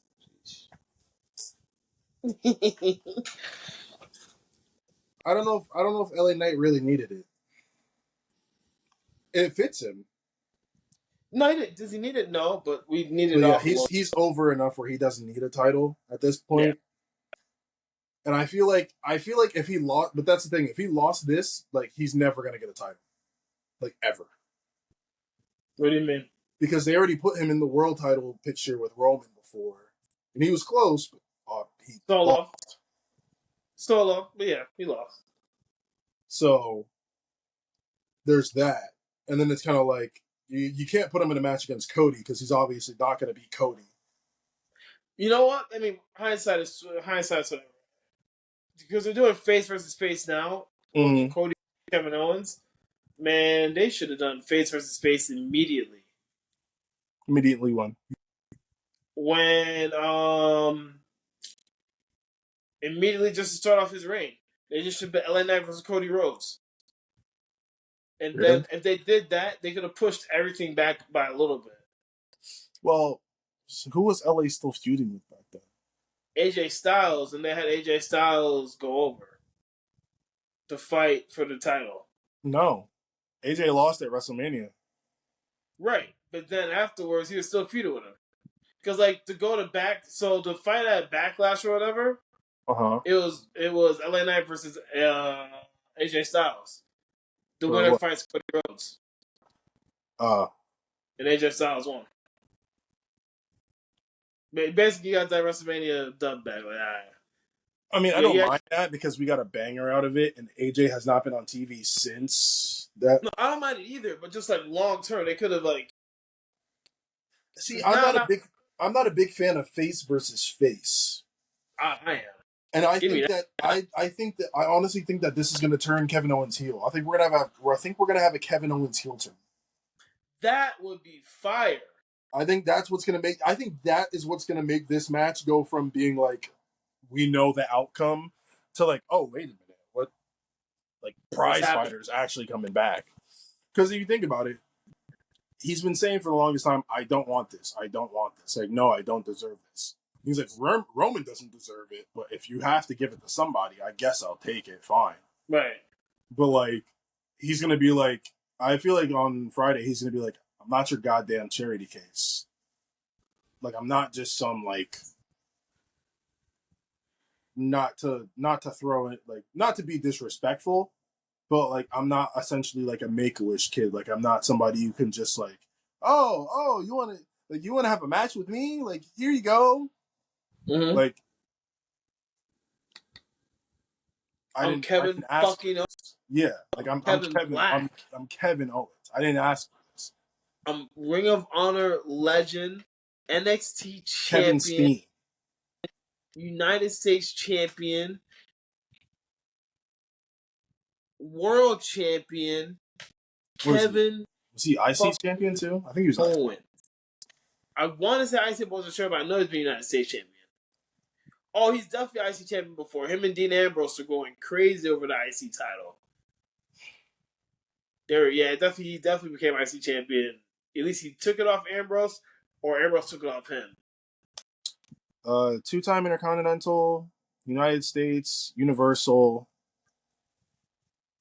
Tag Team So Champion. wait, so boom, this gets me confused. He won the same belt that Roman has. Universal, yeah. Man, Kevin Owens won them once, man. We need the prize fighter back, and I'll love it. I'll love it. He won it on. See, that's the problem with the Universal is that he won it when it was on Raw, when it was the red belt. That's why it gets so confusing when Yeah. Triple H turned on Seth and then looked at Kevin Owens like, "Yep, do it, it's your time. Yep, do it." Good times, man. Kevin Owens is a 3-time United States champion, actually. Yeah. Kevin Owens has not held a championship besides the tag team championships. Kevin Owens has not been a singles champion since July 25th, 2017. Yeah, ridiculous. What championship was that? United States Championship, and he held it for 2 days. Ridiculous. Who you listen to? No clue. Alberto Del Rio? No. John Cena lost to Alberto Del Rio. AJ Styles? Yeah. AJ Styles defeats Chris Jericho and Kevin Owens. Oh, triple threat. All right.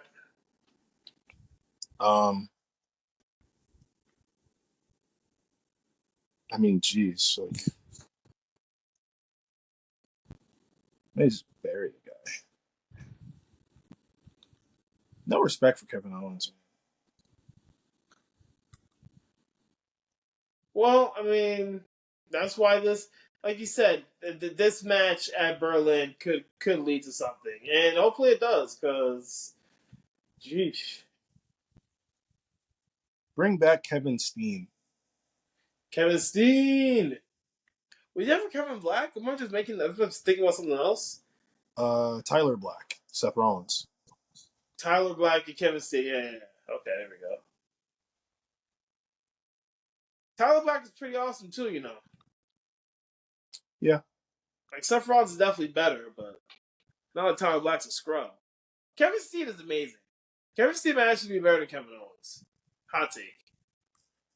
Yeah, they did because they did more. I feel like they did more because they wanted to be more noticed, and that's the way you're going to get it circulating around the internet and get more eyeballs on it is by doing the whack shit, jumping through fucking glass and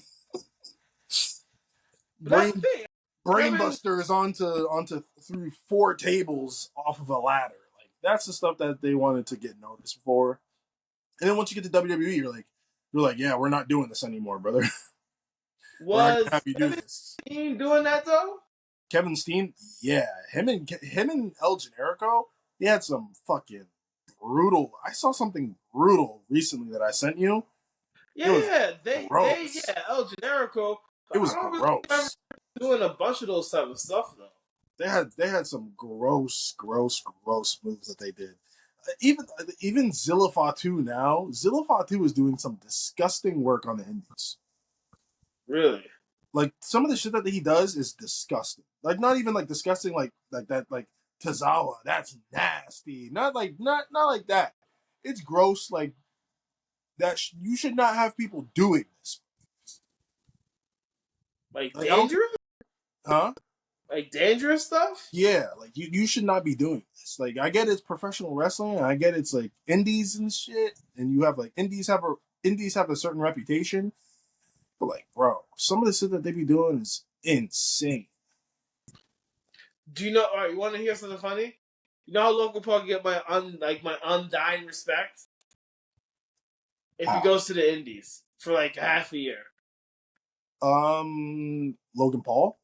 Yeah, he will not. He spoke on the Dominic Mysterio podcast. He was talking to him. And he said that he was telling Triple H. This podcast, by the way, was filmed right before SummerSlam. It was 2 days before SummerSlam when they filmed it. So he was talking to Dom, and he was saying that the Dominic Mysterio episode. Yeah. Okay. It was so they didn't talk about the Liv Morgan switch up and everything because it was 2 days before SummerSlam. They're not gonna, even though they release it after SummerSlam. Why even blow it? Why even flirt with it? Yeah. for everyone who's in the room and everyone who's like, I mean, I'm sure like most people, maybe you know what the outcome of the person's match is going to be, with the outcome of the card is going to be. Maybe you don't. So like, why even mention like that stuff on camera? Because then it's just like, who else are you going to tell? Even if it's not releasing like until after the fact that it happens, type of deal. But so he was telling Dom, the cameraman, you can't control the yeah, producer. There's no reason and it's all Logan Paul's people too. So it's like they don't know they don't know if it's like what's what. They're not really in there like that. So I get it, but Logan was saying that he told Triple H that he wants to be more full time, including weekly shows and house shows in 2025. Once he has once his daughter is born, because his daughter's due in like a month or two, and that's how I knew. He was like, "There's no way." I was like, "There's no way you're gonna win. He's gonna retain the Intercontinental Championship or the U.S. Championship, excuse me, yeah, and then still like hold on to it, and while his wife gives birth to his baby, because he's not gonna be on TV for a hot minute after that." So. And that's good for him, good for him and his child and stuff, his family. But you can put him away. He said that he wants to be more like a workhorse and like just like grind it out. Yeah. I could see it, but I can't see it just because he does have so much other like stuff that he's involved with. So I mean, we'll literally just see how it goes and see if that actually pans out. But he did say he wants to do more live events. He wants to be able to just like be there more and do it more. And he said that's why he also said that's why he does more like reckless shit in his matches though, is because he's not there as much, so he's able to just say fuck it and whatever happens, and then he'll rest. He can rest afterwards. Whereas like the people who are there 24/7 aren't doing those like same like OD spots. Yeah, because they got to wrestle tomorrow. Yeah. So Logan's like, when I'm there, like I'm there. Like my body is 1,000% on the line. Like, because I'm not gonna be there. Like I may not be there for like another month. So he's like, while I'm there, I'm putting on a fucking show, basically. And he's like, but I want to be able to become less of like an adrenaline-seeking, like high stunt performer in a way, and just become more like hone in on the craft day in, day out, there during the week, there during house shows and stuff like that. But that's obviously like 2025. I don't blame him. I mean, it's not. I didn't expect Logan Paul to be full time. I was not even close to expecting Logan Paul to be full time. It's very much the same. You didn't expect someone that had a title to be in full time? No. Why would I? You know what? Decent point. What we've been accustomed to over the past 10 years of Brock Lesnar title reigns and not being there, and Roman Reigns title reigns, I was fully expecting a celebrity to come in and win the title. He's not going to be there every week, bro. I already know it. They wanted to give that mid-card title more exposure to a broader audience that may not already be tapped into WWE, and they succeeded. Sure. That's all it really was. 3, and you're not wrong about that, but 3 title defenses, bro, and like, yeah. It's essentially, it's the same as like, it's basically he basically had like a Roman schedule. You wrestle at the big PLEs, the Saudi PLEs, where the Saudis will shell out money to get the big stars of the Romans and the Logan Pauls, because just of the namesake of having a Logan Paul there. You wrestle there. You wrestle at a Royal Rumble. You wrestle at WrestleMania. You wrestle at SummerSlam. That's about it. You only wrestle at the bigger events where the most eyes are going to be there. Other than that, you just make weekly appearances, cutting promos. That's about it.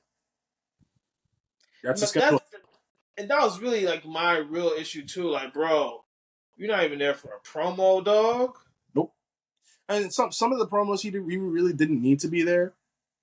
And then there's some of the stuff where it's like It's the one thing that I was like, really, bro? You got LA Knight flying to Puerto Rico too? Like, really? Just the promo, I mean, bro? I'm hopefully LA Knight have to pay for that joint, right? I would hope not. That'd be crazy. Like I understand when you fly over there with the company to disrupt the match. You flew to Puerto Rico to go to somebody's pool, bro. Just to be there for the pool and leave, bro. What you're saying, like he's more like fun. When he was there at the pool, I fully expected jokes and stuff. I did not anticipate him being on some. Yeah, now we're gonna brawl. Yeah, I didn't expect that at all. But I'm like, bro, that's such a stretch, bro. That's such a reach. I don't know. And I mean, Monday Night Raw was just dog shit. It was dog, dog shit. It was dog shit. There's no two ways about it. But we're doing the best we can powering through this episode. This is the worst Monday Night Raw I've seen since the Raw after WrestleMania. And that was really bad, Raw. And before that, the worst Raw before that was the Raw after WrestleMania 39, because that was also trash. That was when Brock Lesnar turned on Cody for no apparent reason. Just beat the hell out of him, right? Yeah. This is like, let's feud, brother. Yeah, that was so stupid. Oh my god. Let's feud. Like when that happened, I was like, what, bro? Why? Like, it was like, it made so much sense too. It's like somebody who can never face Roman for the title again. If you do, like, that's who. If they team with you, he cannot face Roman for the title ever again. Brock Lesnar's music hits, and I'm like, oh shit, this makes so much sense because he already lost that title match against Roman, so he's not gonna get that rematch anyway. Right. So let me just get my hands on him. Yeah, and he just F5s Cody right before the match starts. Like, bro, what a waste of a main event, bro. That's a waste of a main event spot. Love. It's love right there. Love for Brock Lesnar. The glaze for that man was crazy. Vince was glazing Brock OD. Put Brock Lesnar over no matter what. That's the Vince McMahon way, dog. You know this. I mean, Brock lost a fair amount too. Brock lost a few, but like, bro, fuck. It was just such an unnecessary feud. And I don't know if I ever sent you this beforehand, but Cody Rhodes had the John Cena 2012 redemption arc. What do you mean? Because in 2012, at WrestleMania 28, John Cena lost to The Rock, and then Brock Lesnar came back the night after, or was that 2012? I don't know. It was 2011, 2012, one of the two. John Cena loses at WrestleMania.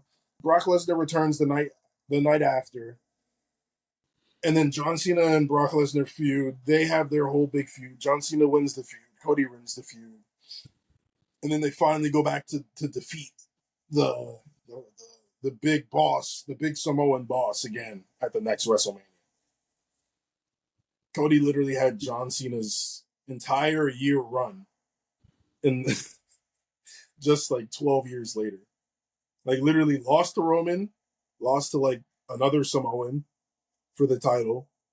Next night on Raw, starts talking, Brock Lesnar comes out, F5s him, has a feud with Brock Lesnar, beats him once, loses, wins the feud ultimately, and then goes on to win the Royal Rumble, and then defeat the Samoan at the following WrestleMania.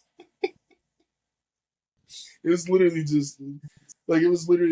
like a John Cena just bred feud. I think, I don't know.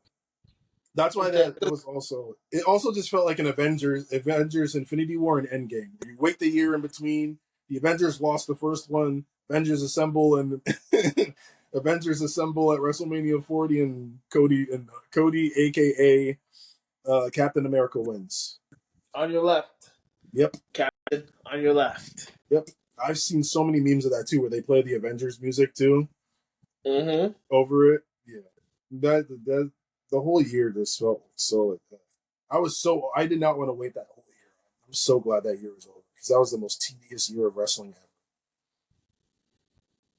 Because you know damn well Roman's not going to lose, and they're building up for a Cody Roman part two. So it's like they're not going to do that at SummerSlam. They're going to wait till WrestleMania to do that, and then You that's what gotta, pissed me off you when gotta Rock enjoy came the back. slow burn, Jordan. You gotta Because then enjoy when the Rock came back, I burn. was like, bro, no shot. I have to wait longer for Cody Roman now because this dickhead wants to come back like how he did for CM Punk, bro. You have to enjoy the slow burn, baby. No. And look, shout out to The Rock, because I was watching for Roman, but when The Rock came back, it's like, nah, this is appointment viewing. Record, make sure you don't miss. I can't wait. Man, SmackDown can't wait. I'm not watching it the next day. Watch it right now. Yep. Nah. I mean, I still watch the shows as soon as they come on because I hate going on like online and seeing spoilers and stuff. I'm a big hater of spoilers in general. Everything. I just want to be able to like, especially like, I mean, the only things that can really be spoiled is wrestling and movies. I'm about to say, it shows. Shows in a way, yes. Hey, if Um, Homelander dies on The Boys, some jerk just be like, hey, here's how it happened. yeah, yeah, and I think it's I for that I'm more or less like I don't know. I'm kind of like shows I'm like indifferent because I'll eventually like I just won't watch it. Like The Boys, I didn't watch for a minute. Season 3 and 4, I didn't watch for a hot minute. Wow. Or season 4, I watched instantly, but I waited to watch season 2 and 3. That's what it was. Yeah. I didn't see twos. I didn't like. I watched season 1 and I was like, show's whatever. Oh no. It was just a lot. It was a lot. It was a lot to take in. First Pause. episode got me lit. Pause. H.A. ran to this girl. I was like, whoa. Nope, don't press pause, press play. No. But I was very much like, I was like, so was cool. And then season 2 came, and then season 3 came. I forgot what season it was with the whole like guy shrinking down and going inside the other guy and exploding. And yeah, can blow up. That's definitely season 3. The opener of season 3. Season 3, yeah. And I was like, oh my god, bro. I was like, see, like season 1, episode 1, Huey and the love of his life talking about their future together, and the next thing you know, Robin! he's holding hands, and she's gone. The A-Train is all coked up, like, oh, I'm sorry, guy. See, I was, yeah.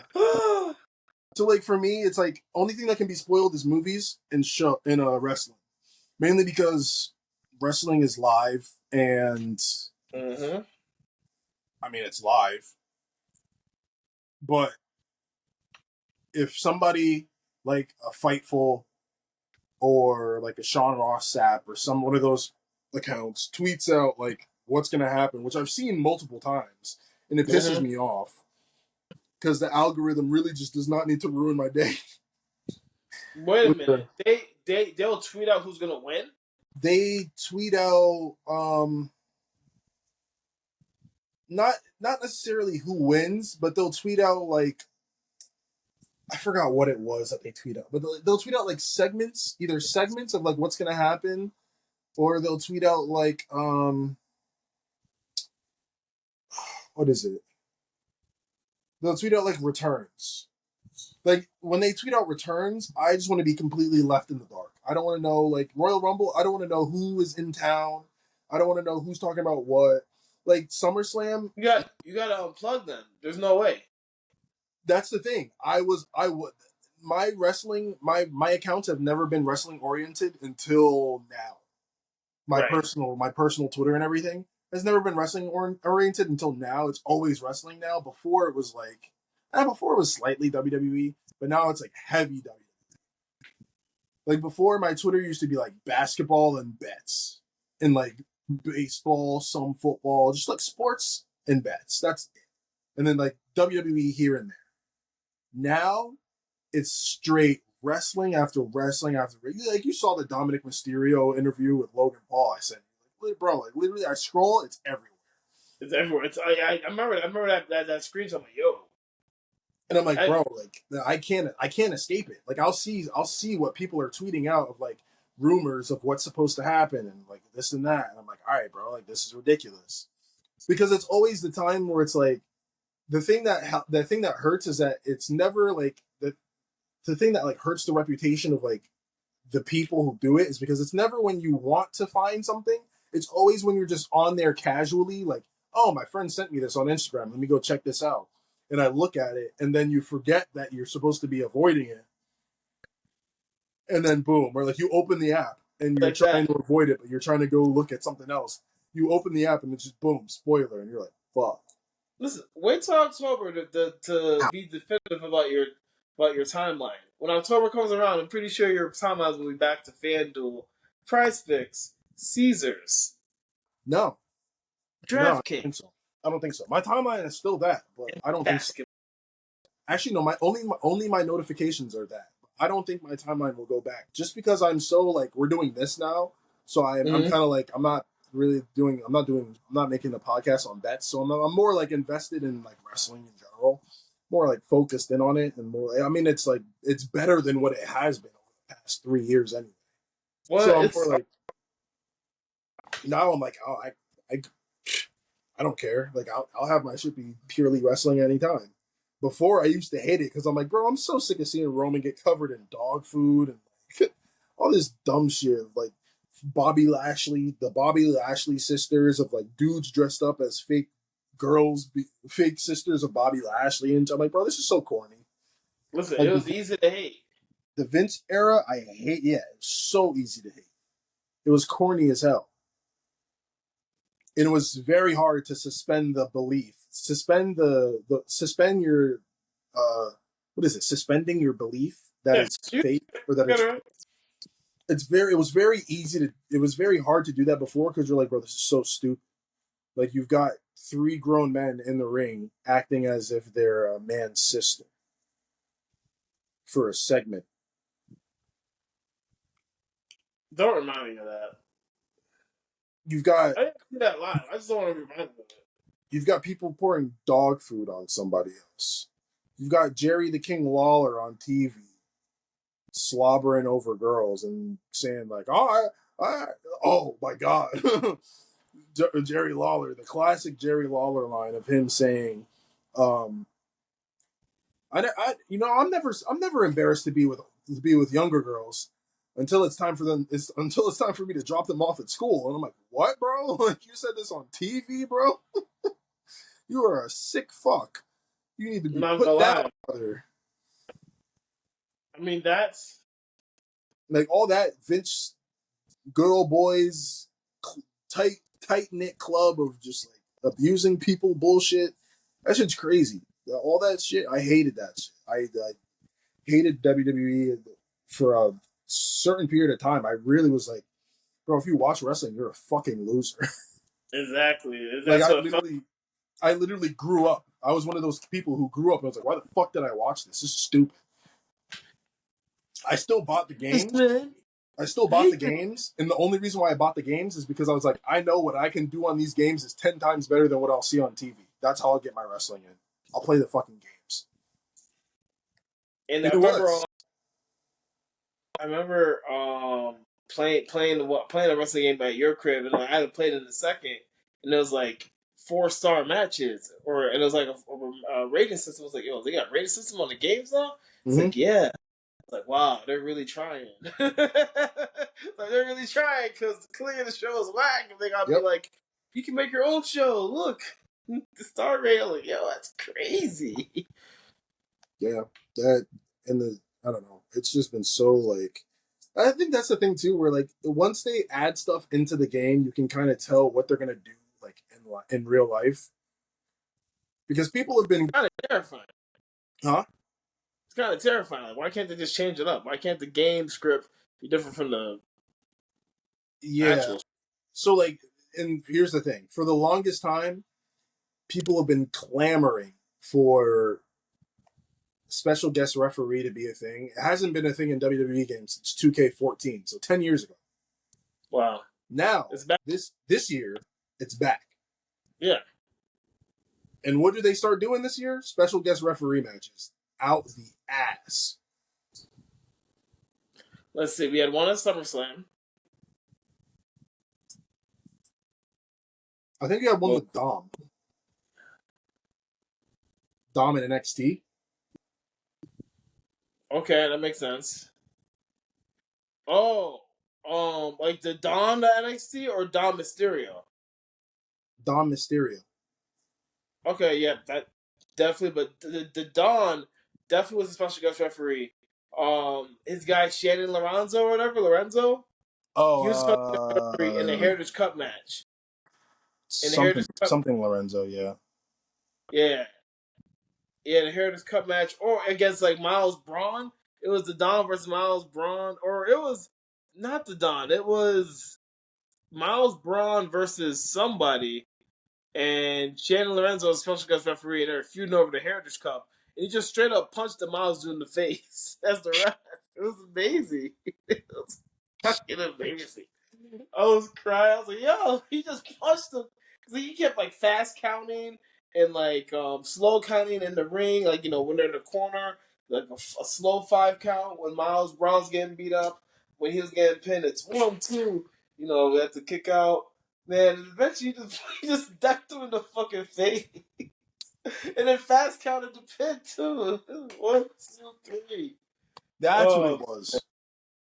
What? They also had LA Knight versus The Miz with special guest referee John Cena. There you go. It was Mustafa Ali versus Dragon Lee with Dirty Dominic Mysterio as a special guest referee. And then they had and he screwed over Dragon Lee, I'm assuming. Yeah. And they had like the CM Punk and all that stuff. So it's kind of like when they start to put stuff into the games, or they start to like it's kind of a thing where like real life hints at the games, or the games hint at real life. A little bit of both. And I don't know. It's very much like, I forgot what the storyline was last year for the My Career, but I think it was either last year or this year where the My Career basically lined up with what you were doing, like what they were doing in real life. And it's just like, bro, like, really? Like, this is very similar. Very similar. Almost too similar. Yeah. It's like, you can't go any other way with this shit, bro? No. Like, there's no other option, brother? No other options, brother. But yeah, I mean, I don't know. I want to get into WWE games too. You realize how much I really don't want to talk about Raw? Listen, it's okay. This is safe space. Let's cover. You want to skip the Sammy and Braun? No. There has to be one good thing before then, or one important thing at least. Let's see. What else did we not talk about? The EO Sky, the Damage Control, and the Pure Catalytic Converters. Pure Fusion MMA Besties. The Pure Fusion Collective. My God, what a dumb name. I don't even know what that means, bro. Like, what Pure the fuck? Fusion Collective, right? Yeah, Pure Fusion Collective. Like, what? Yeah, it's a terrible name. Listen, and shout out to Mia Yim, WWE superstar. She dubbed this. She dubbed this. I didn't dub this. Studline. That's crazy. That's her thing, man. I didn't know Mia Yim said that. It's wild. Shout out to her. That's wild. Oh my god. They should have just went with Team Forehead, bro. That's gonna get a dub. But that is a wild thing to say. Oh my god. I like that's hilarious. I like that tag. I liked it only because so we saw the tag team champions. It's good that we're seeing them now. It's kind of weird that they were just not on TV at all for like a month after winning the title. Kind of a weird way to book your champions. It is what it is. They have a history of booking their champions not being on TV. So I'm used to when people don't show up. I'm used to this. I'm very surprised when people who have championship belts around their waist actually show up and wrestle matches on TV. God forbid they wrestle matches on TV. When's the last time Cody wrestled a match on TV? Oh, a couple weeks ago, we main evented a tag team match with Kevin Owens against A-Town Down. And Kevin Owens got wrecked right after. That wasn't. See, why is that even a match though? Like, it was a good match though. It's dumbass matches. I'm very much sick and tired of the fact that world champions don't wrestle on TV anymore like that. I'm with you. Very annoying, and especially because we can't at least give us one or the other, because now we have Punk returns, Roman returns. Punk is obviously not doing a full-time schedule where he wrestles weekly. It's only for PLEs and stuff when there's a story. Roman obviously is not wrestling on weekly shows at all. He'll make appearances, but not that. So it's at least give us why is it that we get Cody wrestling stupid, goofy matches, but he doesn't wrestle or he'll wrestle at house shows, or he'll wrestle dark matches. Mm-hmm. I mean, Cody wants to wrestle. That's another thing. Yeah, he wants to do it. So, bro, you're the face of the company. Throw some fucking weight around. Stop being a bitch. He wants to go to work. God, is that so hard? Is that so hard? A man wants to work. Oh, also I was gonna say, El Champion, Damian Priest, when he had the belt, he was wrestling on TV. Was he? Yeah, he fought Rey Mysterio in the main event. Fought Braun Strowman. Ooh. Let's see. There's only 2 matches I can think of. All right, here we go. You ready for this? I'm ready. You're ready for this? I'm ready. Lay it on me.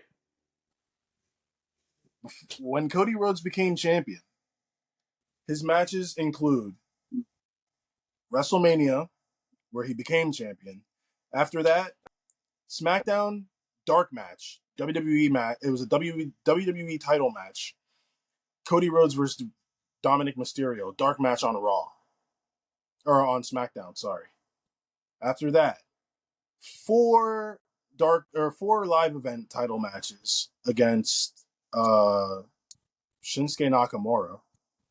4 house show matches against Shinsuke Nakamura. Wow.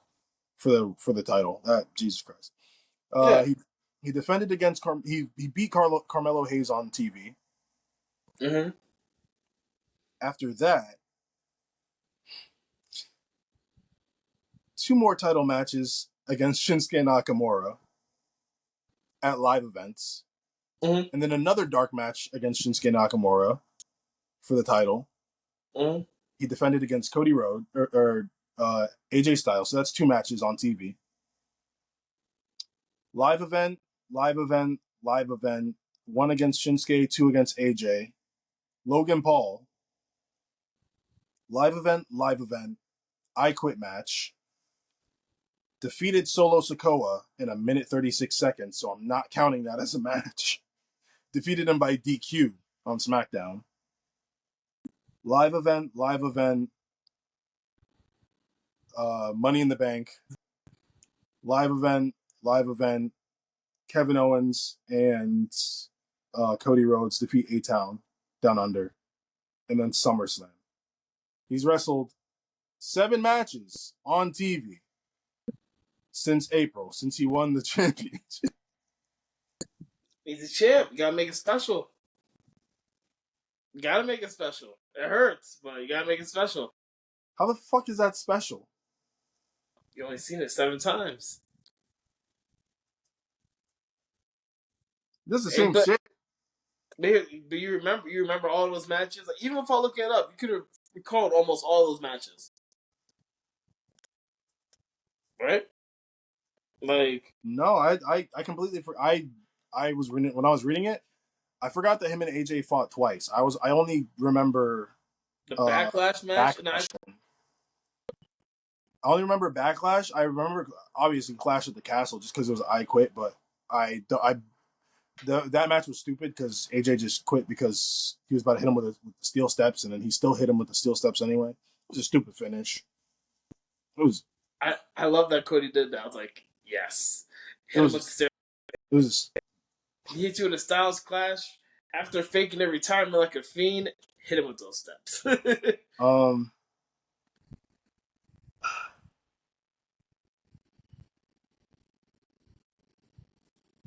Yeah, man. I mean, I don't know. Backlash, I remember.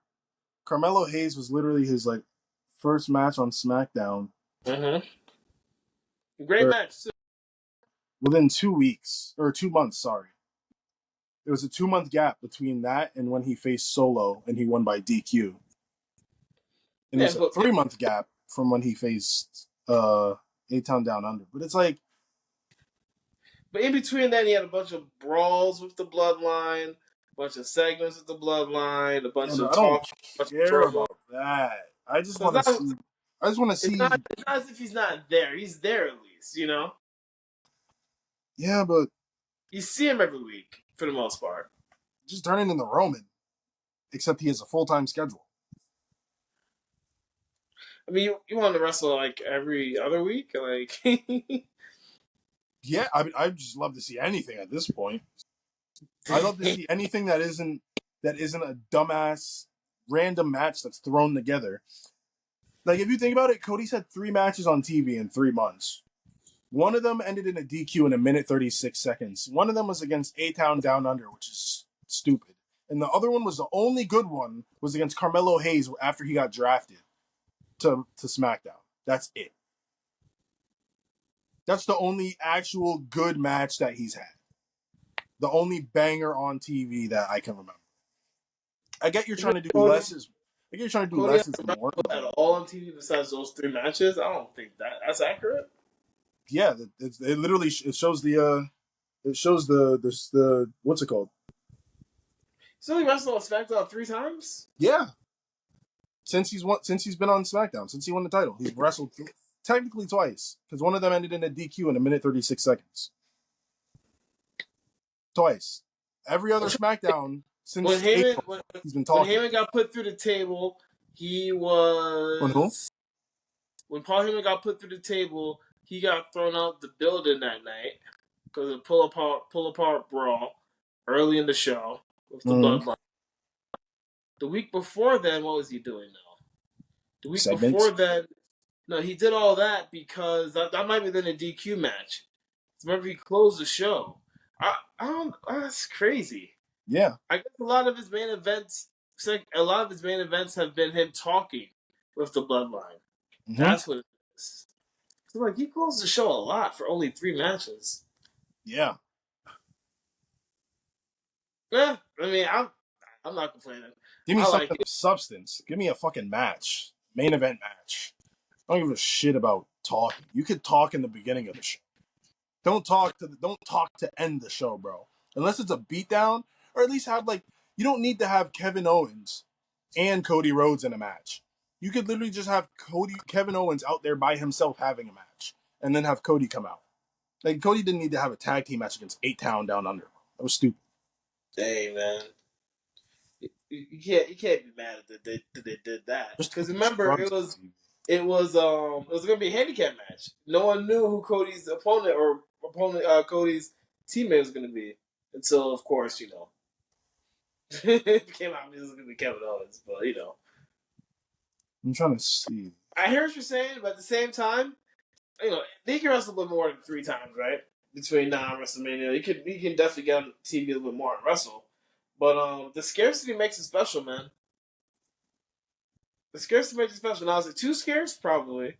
But the scarcity does make it special. It doesn't make it special in a way because it's Cody's matches are starting to become Roman matches. Well, what if that's like a system thing, not really a Cody thing? It's like yeah, but that's what I'm saying. It's like when you have the matches, it's how am I trying to say it? The whole triple crossroads thing is very like played out. I mean, so Oh, boom, right? I guess if you watch, I mean, I've watched. So I'm not a big Raw watcher, so Cody is still kind of fresh to me.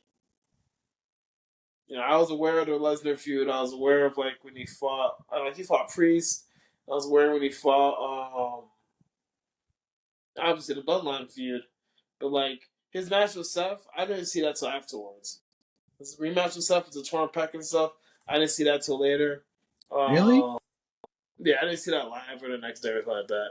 Oh, Like his what other feud did he have? He had a feud with Priest, Lesnar, one more Shinsuke. person I missed. Yeah, I missed like the whole thing with Shinsuke. So like he's still fresh to me. So the Cody Cutter's fire, disaster kick, fire, and crossroads, baby. I love the crossroads. I don't mind the triple of it either. It just looks weird in the game though when you do it in the game.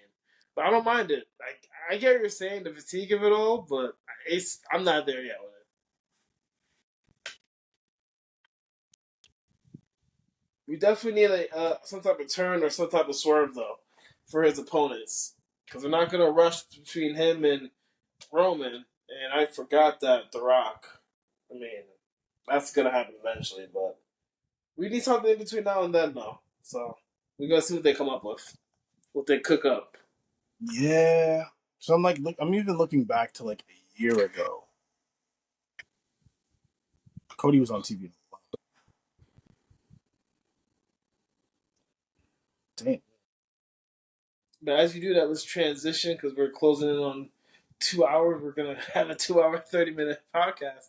Your main event, Braun Breaker, reigning Intercontinental Champion versus the underdog from the underground, the People's Champion, Sami Zayn, in the best Hmm? 2 out of 3 falls war. And a war it was, baby. Um, Sammy gets the first fall. Oh, also, before we get into the match, how do you feel about Braun Breaker's music a month in? It's the same. It's still terrible, right? Yeah. They should have just kept his OG music. Yeah. His NXT music was fine. I don't know why they did that. But listen, they're doing it on all the shows now. Raw, SmackDown, NXT. The before the main event, before the big match promo, where Star looks at the camera, cuts a promo while moving, and then right before he goes out there says, "Hit my music." Right? Ethan Page just did it on NXT. Tomosa Ciampa DIY just did it for their number one qualifier match against Pretty Deadly. And we just seen now Braun Breaker do it, and his promo was amazing. Before the match, I liked that promo. Him talking about, hey, people before the people getting in these moments, they say, oh, they're gonna do all this and that, the other guy. Not my style. I'm just Braun Breaker. And then before he goes out there, he goes, Pat McAfee, football Football guy. guy, Pat McAfee. Are there any dogs in the building? And it shows you how over he is. It's late night, right? People are tired, right? People are tired. I'm tired. I'm watching it from home. I'm tired. I'm tired of those people. They got up for him, man. They gave him energy. A lot of people was barking for him. I was like, oh, okay. Baron Breaker is Over. making an impact, and He's big it was a over. great match. It was a great match. And look, Sami Zayn's so awesome that I believe that Sami Zayn got me to believe in that third and final fall. There's a chance that he can pull it out, especially when he hit that surprise haluva kick, kind of the spirit After of the the haluva spear. kick out of nowhere. I was like, oh, but Yeah, that got me wasn't too. Um, took me by surprise for sure. Right. I didn't think he was gonna lose because it's so quickly after That's what I'm saying. Sammy's SummerSlam. that pro, man. I was like, there's a chance they might reverse this awful mistake. It's an awful mistake. Look, I'll tell you why it's an awful mistake. Why they took off Sammy so soon. Who's Braun gonna fight? We know Ilja. Also, I forgot to look this up. I think you really heard Ilja. We haven't seen him that much since that match. we haven't seen him at all. I don't know if he's wrestled any dark matches, but I think Braun Breaker really put him through one when he hit him with that powerbomb a couple weeks ago, or hit him with that spear a couple weeks ago, out the air. That out the air spear spot, man. Jeez. I'll tell you in a second because that's a great question. Yeah, but I agree. It's a great match, great defense of the IC title. It's always good to see the main cards being elevated, being the main event like this. Makes it feel important. It just makes it feel important. It's a situation where you know that this championship also matters. This champion matters. Yeah, we have our world champion Gunther. We have our universal champion Cody Rhodes. But our mid card title holders still matter, still important, and I thought that part was cool. The match itself was awesome. These guys have wrestled they have 5 matches or 5 falls between them now, so they're used to each other. That's in addition to all the practice that we don't see. So they're used to each other, and they balled out. Go forward too. I feel like going forward. I feel like this was it. This was it for Sammy. Oh, no, that's what's best 2 out of 3. Yeah, they're gonna keep them away from each other now, and they should. They've wrestled a lot in the last month, a lot. To answer your question, all in their life, yes. So, wait, what? This is why I hate UK writing. I guess they just have him on TV because it confused me for a second because I thought it said August 3rd, but it's August 30th. He's booked for a dark match August 30th in Germany against a tag team match. Gunther and Ludwig Kaiser versus Sammy and Ilya in a dark match. And that match was his last card. Is Sammy going to be on the Bash in Berlin card? Is Ilja going to be on it? Or just going to have them there? Could be some cheap pops in Uber Arena in Berlin, Deutschland. That sounds like a fun match, though. Gunther's going to do that right before the Bash, huh? What a trooper. For his match tomorrow, or the next day, yeah. What a trooper. Yeah, man. For my countrymen. I mean, for Ilja. For myself. Because I don't think they're going to be in Germany for Raw. Really? Yeah, I just think it's only for Smack. It's only for. I think they're going to leave from the pay-per-view. They do it so that they don't have to. Yeah, I think they leave from Raw because traveling from here to Germany is a day. No, I mean not literally. But it'll take up a full day. Yeah. Yeah. So they'll get there by Wednesday. Everything will be set up Thursday night probably, and then Friday they'll have the show, and then have your dress rehearsal Thursday night or whatever. Whatever they do. I love to watch their practice. Sami Zayn practicing. And during their match, Sami Zayn countered the spear, and then or he just tried to jump over Braun. And Braun countered that by turning it into a spine buster. I was like, yo, that was smooth. It was fast, quick, explosive. Yeah. You remember that? I was like, that was amazing. Oh, that was nasty. Yeah. Nasty stuff. I'm trying to see how many times Sami Zayn and Braun really they haven't faced each other besides the PLEs. Okay. Well, because I was thinking they might have like dark matches and stuff. no, right, but they've been involved. Like Sammy was going against Ilja for the IC title. Braun Breaker messed that up. So who is Braun Breaker facing on dark matches? Unless he just wasn't on dark matches. Wait, Braun Breaker does dark matches? I guess so. No, I was seeing if he does, but he doesn't. Yeah, he's gonna get there. Yeah. A lot of people are gonna demand to see him. It's gonna be a big draw. And Sami Zayn has been the only person to pin Braun Breaker so far. What a stat. His other three, Braun Breaker's other three losses have been by DQ. Yeah. Disgusting. Ludwig, Sheamus, and Ilya. And the all the time they've interacted. After Money in the Bank, Braun Breaker interrupted Sammy's promo. When he was fighting Ilja, when Ilja was fighting Braun Breaker, Sammy got involved. PLE, 2 out of 3 falls match. There's one. Oh, after that's what it was. After they beat the tag team. After they beat the tag team, Braun Strowman showed up and speared Sammy again. After they beat the tag team champions, Sammy and Jay. Braun Strowman came and speared him again after that. I was like, yo, this guy is just all Sammy's behind. Yeah, Braun. Well, all Sammy's ass, really. Damn. Braun Breaker don't really be. I will give this match. So in total, I love the spot. Your background for our whole podcast.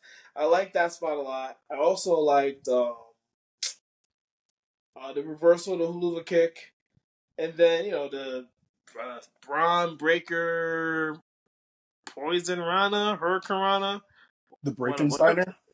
Yeah, whatever that is, that's cool. Off the top rope, yeah. Yeah, that's cool. So I give this match an A minus. The wrong person won. But besides that, though, great match. It's not bad. I give it an A. Yeah, it's by far the highest rated thing on this show. Yeah, it was the best match. Nothing else even comes close besides like a B minus, maybe a B. So because of a strong main event, though, an A grade. So real quick though, who's Braun's next opponent? A couple different options. Who's his next opponent?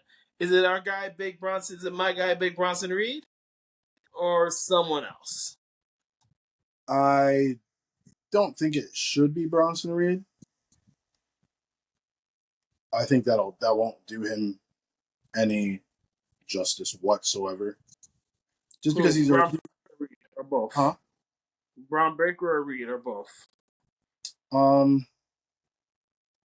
I'll say both because I don't think Bronson Reed. I don't think they've fought, but Bronson Reed has already gone for the Intercontinental Championship before multiple times against different people, and he hasn't won the match.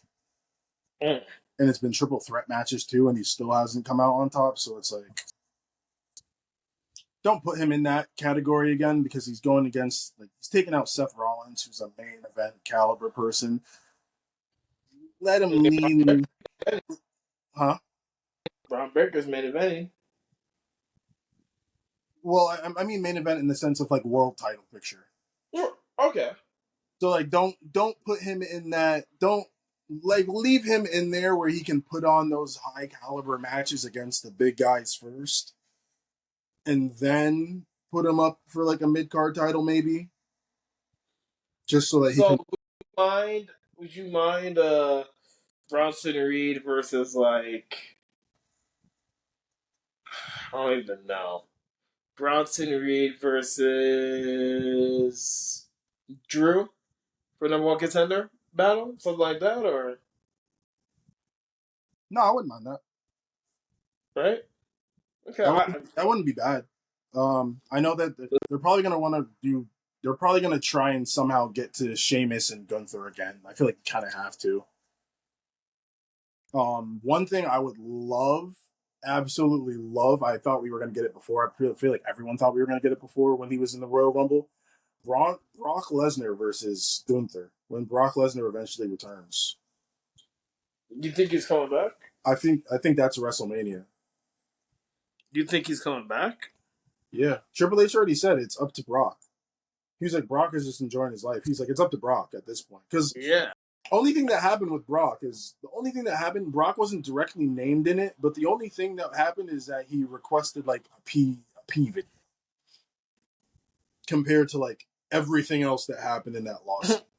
And I feel like for them, I feel like they're like, that's not like, it's not even being, the charges aren't being pressed against Brock either. He was just kind of like mentioned. So I feel like they're leaving him out of it just to, until this whole thing blows over, let's just leave Brock out of this. Leave him off TV, leave him out of everything. Because I know for damn sure, as soon as he pulled up on TV, if he pulled up on TV after that was announced, crowd is going crazy at him. Calling him pee-pee boy. Calling him wild names. R. Kelly made me. Literally. So I'm not gonna hold you. Like, I'll watch obviously if it's Brock versus Gunther, but I'm cool with it not being Brock. Like, that's also an option. I mean, Brock's not gonna win because Brock has been very much at the point of like putting people over recently. Yeah, since Kofi, since the Kofi thing, he's been putting people over. But yeah. He didn't put Kofi over. He's put Roman over crazy. He put who else? He's put Seth over crazy a lot too. Yep, that's just two people though. Cody. John. He put Cena over crazy. Sure. Huh? I will say this: him beating Cena was one of the best things ever. He put Cena over crazy just because he literally just came back, demolished John Cena after the first, on the Raw after WrestleMania, destroyed him that night, faced him at Extreme Rules and lost to John Cena.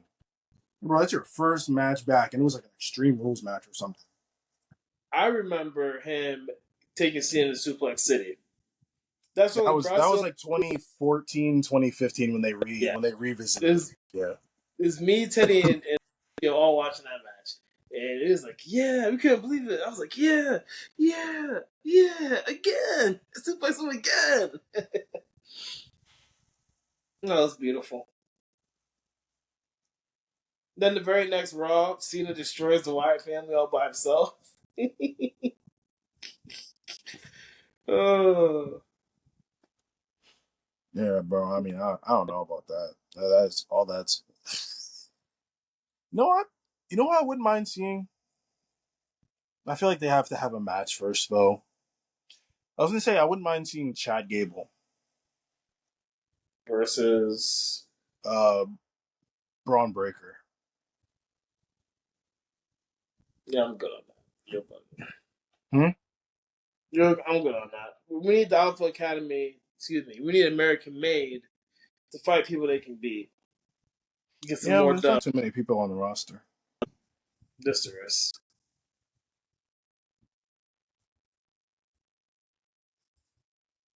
They can be Akira Tozawa and Otis. They can clearly beat JD and Carlito. I don't know if they can beat Finn. Joaquin Wilde is out injured, and so is Cruz del Toro. Karrion Kross doesn't do singles, doesn't do tag team competition, so they'd have to be.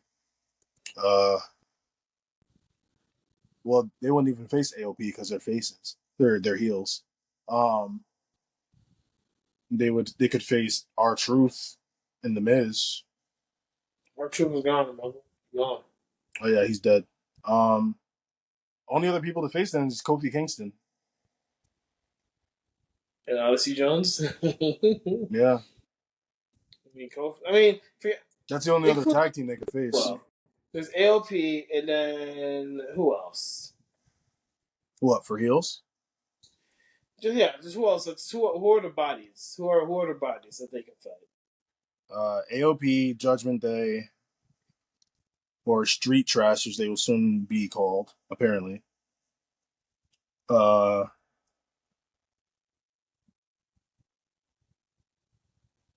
Judgment Day, Alpha Academy, and New Day. That's it. And the Wyatt Six. They're not on the roster. I think that's why it's throwing me off too, because they're not on the roster page yet. But Wyatt Six, too. They're already doing that. So The Wyatt Six is not on the roster. no, That's cool. They just, huh? That's cool. Yeah, they just don't have pictures of them up or anything. That's cool. I like that. I don't know if it's intentional or not, because they got. Oh, it better be intentional. They're way too big of a website for that to not be intentional. You'd be surprised. They still got Bobby Lashley on SmackDown, so. Oh boy, it's all just surprise, buddy. It's all just a work. Bobby versus Cody main event this Friday. Yeah, I'm good off that. Good off of that. Okay, well, while you do this research, I'm gonna give my grade for the Raw show. Mm-hmm. Overall, not a good show. C grade. C even. No, the main event states it for being a C minus, but an even C. Uneven and awkward throughout the night. Yeah, it felt like Vince booking. Yeah,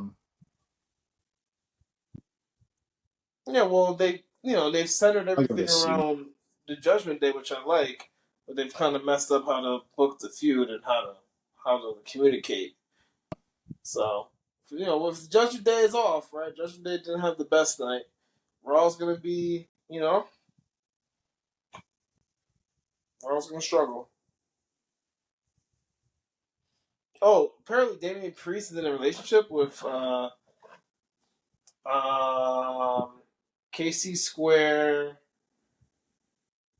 Chance. Katana Chance?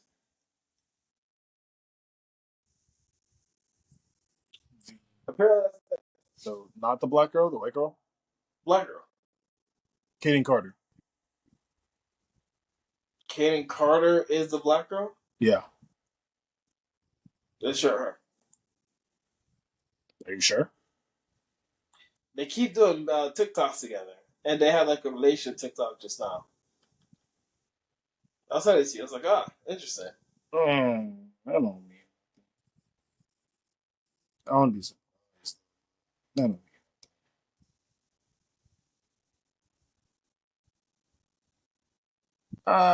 know. Dragon Lee is apparently on Monday Night Raw. I don't see him. Yeah, I mean the only mid card people for Braun Breaker to face is like Ilya, Dominic Mysterio, Chad Gable, Bronson Reed, Karrion Kross, Ludwig Kaiser, maybe Xavier Woods, maybe Pete Dunne, maybe Rey Mysterio. Fight Imperium. Huh? They can fight Imperium. Imperium? They can fight Imperium, yeah. Who? Whoever we just named. Whoever we were just talking about. I was talking about Braun Breaker. Oh. Tag team? Gunther's not doing tag team on TV. Yeah. What if he does it for... what if he does it for the one time? There's no point. He's the world champion. Don't put the world champion in tag team in the tag team feud. That's a waste of a title. No, I agree with you. It's not the best thing. I'm just looking forward to seeing Xavier Woods break free from his prior demons. Break free is strong. Break free for the New Day? Huh? Break free for the New Day, or? Yeah, just break free of his from the New Day, from his singles title woes and not winning, and which title would you want him to go after? Huh? Which title would you want him to go after? I just want him to get an IC title, just a mid card singles title. Really? Because this man has literally done nothing with singles titles, and it's quite frustrating actually. Because if you look at it, the only time in his career that he has been a singles competitor champion was November 11th, 2007. He was the DSW heavyweight champion in the Indies. Other than that, he's been a tag team champion his entire career. He was a what champion? Tag team champion. No, before that. A DSW heavyweight champion. Champion in Indies promotion somewhere. That's it. That's the only title. That's the only championship he's held. Singles championship he's held. Everything else he's been a TNA World Tag Team Champion. Shout out to him back in the TNA days. Xavier Woods is on TNA. Consequences Creed with Jay Lethal. Jay Lethal, what a blast from the past! Yes, sir. Him and Xavier Woods, tag team champions. Now, I told you, bro. TNA used to be my John back in the day, bro. Oh, that was it. TNA was it, bro. Bro. Why? Have you seen the Jay Lethal promo where it's Jay Lethal and he's acting like Ric Flair? Yeah, I've watched that a bunch of times. Jay Lethal was my guy. He was my guy, dog. Jay Lethal is hilarious.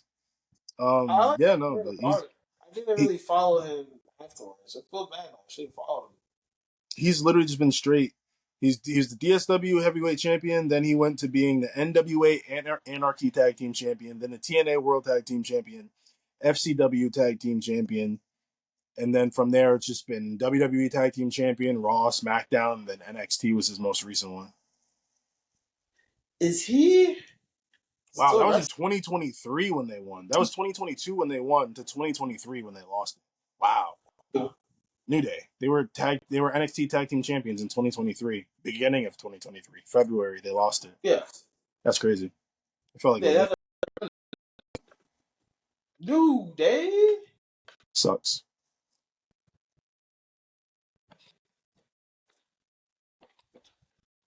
Yeah, man. How do you feel about that? Do you think he needs a singles title? Who? You think he needs a singles title? Who? All right. Well, it's been a fun episode. No, honestly, no. What he needs to do is get King of the Ring again. He needs to win King of the Ring? Yeah, and then do whatever he wanted to do the first time. Because whatever he wanted to do the first time, he definitely didn't get to do. He's not getting a world title shot. No, he doesn't. I don't think he cares that much about that. That's what they're doing with King of the Ring from now on, though.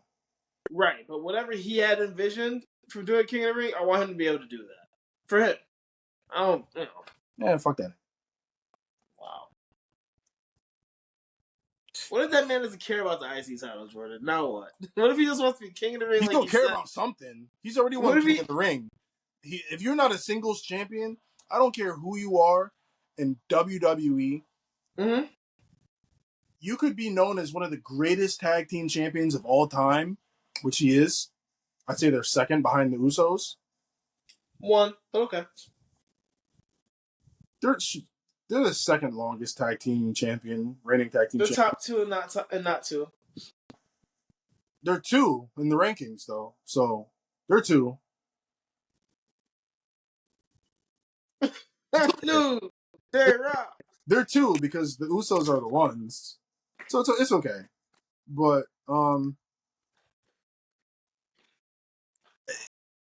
it's one thing to not win a singles title. It's a different thing to not win a singles title and everyone else in your faction has won a singles title. Everyone else is two other guys. Huh? Everyone else is two other guys. Yeah, two other guys who literally have won exponentially more singles titles than Xavier Woods has. But they also did that before the New Day, though. Ooh. Yes. They've both been WWE champion in the New Day. I'm saying before the New Day, they're already mid-card champions, both of them. I mean, Big E was. Well, let me see. Big E was Intercontinental Champion once before the New Day. After the New Day, Tag Team Champions. Then he won the IC title twice. Right. After that, and then he won the WWE Championship. And Kofi Kingston was a champion as well. Kofi Kingston just been there forever. Let's see. Kofi Kingston. When did the New Day start? New Day always existed. Shut up. we just weren't aware of it yet. That's all. I'm being so. When did the New Day start for real? They've always existed. All right, bro. Fuck the New Day. Power of positivity has always been inside of us. Fuck the New Day. Listen, man, Jordan, you don't mean that, man. You don't mean. I do. Xavier Woods is not even a mid card bitch. He's a fucking tag team bitch, and he's not even in a tag team anymore. So he's his career is useless at this point. Listen, he should just stick to YouTube. I think we both enjoy the content that Xavier Woods creates, both in and outside the ring. Outside, sure. Inside, get this nigga off my TV, please. You're wasting my time. Until he gets turned on or he turns on somebody, get him off my screen, bro. I want the heel turn. Can't do that. Can't do that to Xavier. Make that man become Consequences Creed, bro. Consequences Creed is crazy. His name. Yeah, it's a crazy name. There's Consequences Creed. What? Shut up. Exactly. Yeah. Especially now there's a movie out now too. Like, man, what? Especially there's a movie out now named Creed. Like, there's no. Oh yeah, he was dressed up in the whole Apollo Creed red, white, and blue John too. Love it. His whole gear, yeah. Listen, Xavier's always been smart, man. He's always a what? Always been smart. I guess.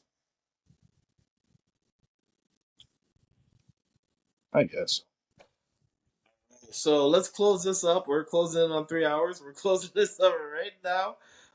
Any final thoughts for today's podcast, Jordan? New Day sucks. Monday Night Raw sucks. I'm gonna have to go see a few consequence. Wow, that name is whack. Consequences Creed matches. You don't send those to me. Yes, your background makes it impossible for me to see. Really? You can't edit it. That's tough. You know what? I'll figure it out. But you know, I'm very repeat. NCW. Our tribal chief is back. This last round was whack. But as always, we're going to throw it up one time. Throw up the ones. Yes! Friday Night SmackDown won't fail us. It won't fail us. Bro, this is pissing me off. Yeah, I'm glad you know I can't see it. I still can't see it. Consequences Creed versus Perk Angle. Ash, you can send me that. I'll watch that.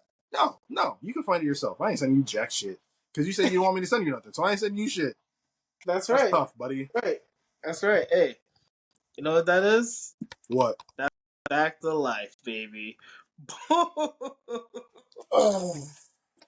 Don't make me cut my heel promo on here, bro. Listen. One day. It's been a great podcast. I like Monday Night Raw. We were great today. Hopefully next week is better than this week, because if it's not, I'm probably not gonna watch it. Oh, I like that. I am not afraid to just not watch it. I don't know about SmackDown. Oh man.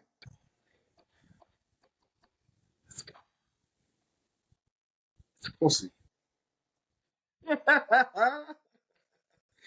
All right. Don't make me switch over to AEW, man. You're bugging. Nah, I could never. AEW is. I'd rather watch. You know what? Lucha Underground matches exist. I'm not doing that. I'm not watching no goddamn Lucha. Wow. Pain. Bro, it's so unappealing to me. They just look so dirty. The ring, the surroundings always just look so like run down and just. For our audience, Jordan knows not what he speaks. Lucha Underground is amazing. It looks great. It looks clean and upscale. Lucha Underground, you can sponsor this podcast. You can love it. You can sponsor this podcast. Lucha Underground is not going to sponsor this podcast because we are strictly talking about WWE. Lucha Underground, we will talk about Sexy Star. We will talk about Rey Fenix. We'll talk about Lo Shirai. We'll talk about Rey Mysterio. We'll talk about what's his face? I can't think of the guy's name. Moose? No, that's TNA. But we'll talk about whatever you guys want to talk about. Yeah, Lucha Underground just looks dirty, bro. That's all right. Well, on that note, we're leaving. It's not a clean appearance. Jordan keeps doubling down on nonsense. It's killing our viewership and our sponsorship. Don't drink Prime.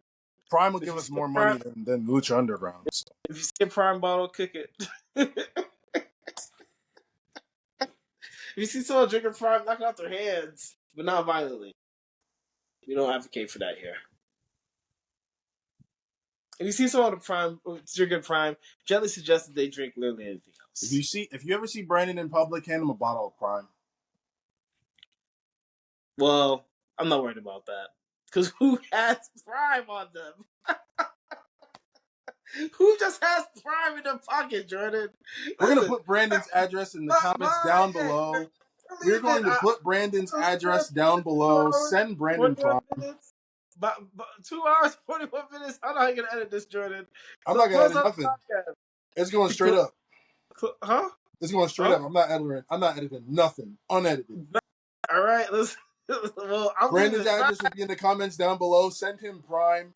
Send him Prime Energy. Send him the Prime packets. Send him 12 packs of Prime. Send him all the flavors: Meta Moon, Ice Pop, Blue Raspberry. Jordan says my address. Wow, he's naming flavor. You know what? We're leaving. We're doxing Brandon in the comments. Hey guys, it's important. If you ever see anyone drinking Prime, call 911. All right. They need Jesus. Clearly, because look what a sip of Prime has done to Jordan's brain. I haven't drank Prime in a year. I like Prime, but look at the lasting damage. This is terrible. This is awful.